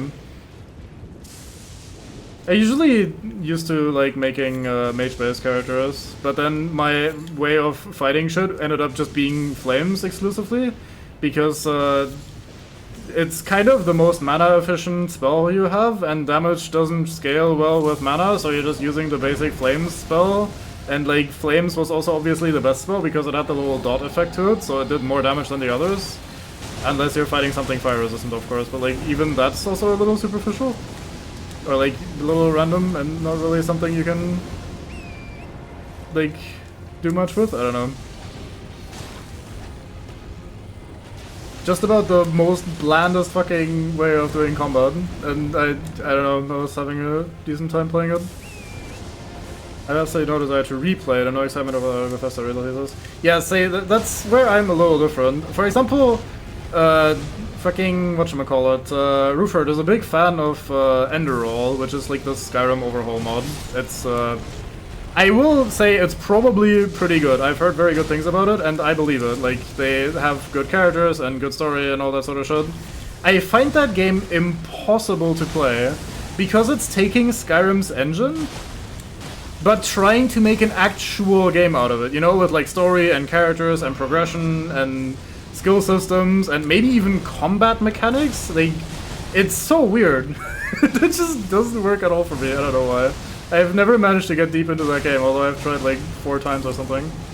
A friend of mine has played like hundreds of hours of it and is also convinced that it's pretty good, but I don't know, man. It doesn't really work. It's also why I don't think, like, or for me anyway, obviously, like, these are popular mods, but like, that's also why I don't really go for any of the like combat overhauls and like magic overhauls and all that sort of shit. Like, I guess with magic overhauls, that's fine, and like the skill tree stuff as well to a certain degree, because it adds a little bit more of the let's very generously call it role-playing to it, but like in general I think I don't go for those like major gameplay overhauls that make it so much better, like oh you have a combat role and all that sort of shit, because like the actual moment-to-moment combat isn't really meant to be that complex or that deep or whatever. Yeah, the magic one, sure, like adding more spells, more like identity and use to the various schools of magic and shit, there's definitely a lot to do there, I'll give it that. But people try to make that game's melee combat better, and I think it's not worth trying, or like make the character building that much more complicated and deeper, and I think it's not really... I don't know. I guess the character building makes more sense, because that shit's like... more progression system oriented, which is one of the things the game does already, but I don't know. That being said, even the progression system, I just said, oh yeah, progression system oriented, that's probably something the game does already. I immediately want to say, no actually, Cube, you're a fucking idiot. It has level scaled enemies out the ass everywhere, everything is level scaled. What progression system are you talking about? You're not progressing. Everything just keeps leveling with you, aside from like very few instances, so that's not really much of a thing. So I don't know. By the way, this is the weirdest attack in the game in my opinion. He does that little series of shockwaves, they stagger you, they don't do any damage. All 4 of those, even the last big one, do not do any damage if you're in the AoE for it. They literally just knock you on your ass for no reason. And this one also dehorsed me, so that's also a thing. But yeah, I don't know.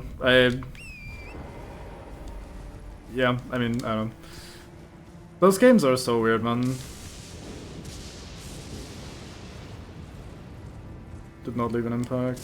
Magic system is good, so unbelievable fact that doesn't bear talking about it.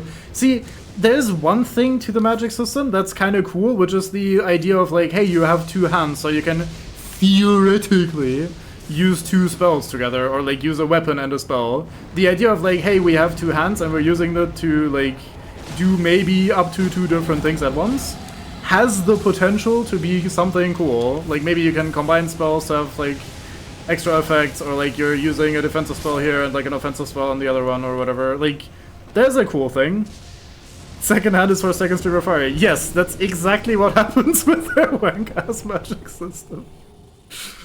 The classic I crafted 7,000 daggers to become a master blacksmith, now all the enemies are jacked. Yeah, that's kind of a meme they definitely nerfed the shit out of daggers, by the way.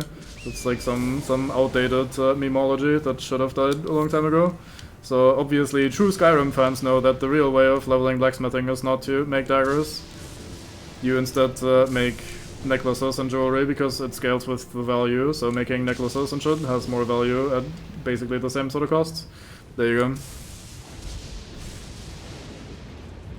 Never found a use for telekinesis. Yes, I agree, that's I mean, mind spells in general were just kind of pointless. Like, oh, you can make a person calm, as in like non-combat, in a game where you run around and just murder everyone.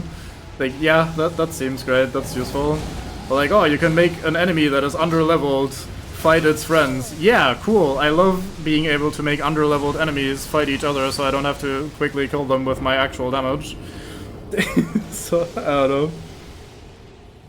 Because like a monster in the world wars, if they hit you, you're just neutral, but they give you an opportunity. Yeah, but like they don't do anything with them. The wind blast just hits you and it doesn't punish you or anything. It's just, you're just like, it's just like, it just says no break time. Anyway, I'm gonna stop here. I've been giga autopiloting this fucking fight for the last half an hour to an hour or something. We're just rambling about Skyrim and Bethesda games.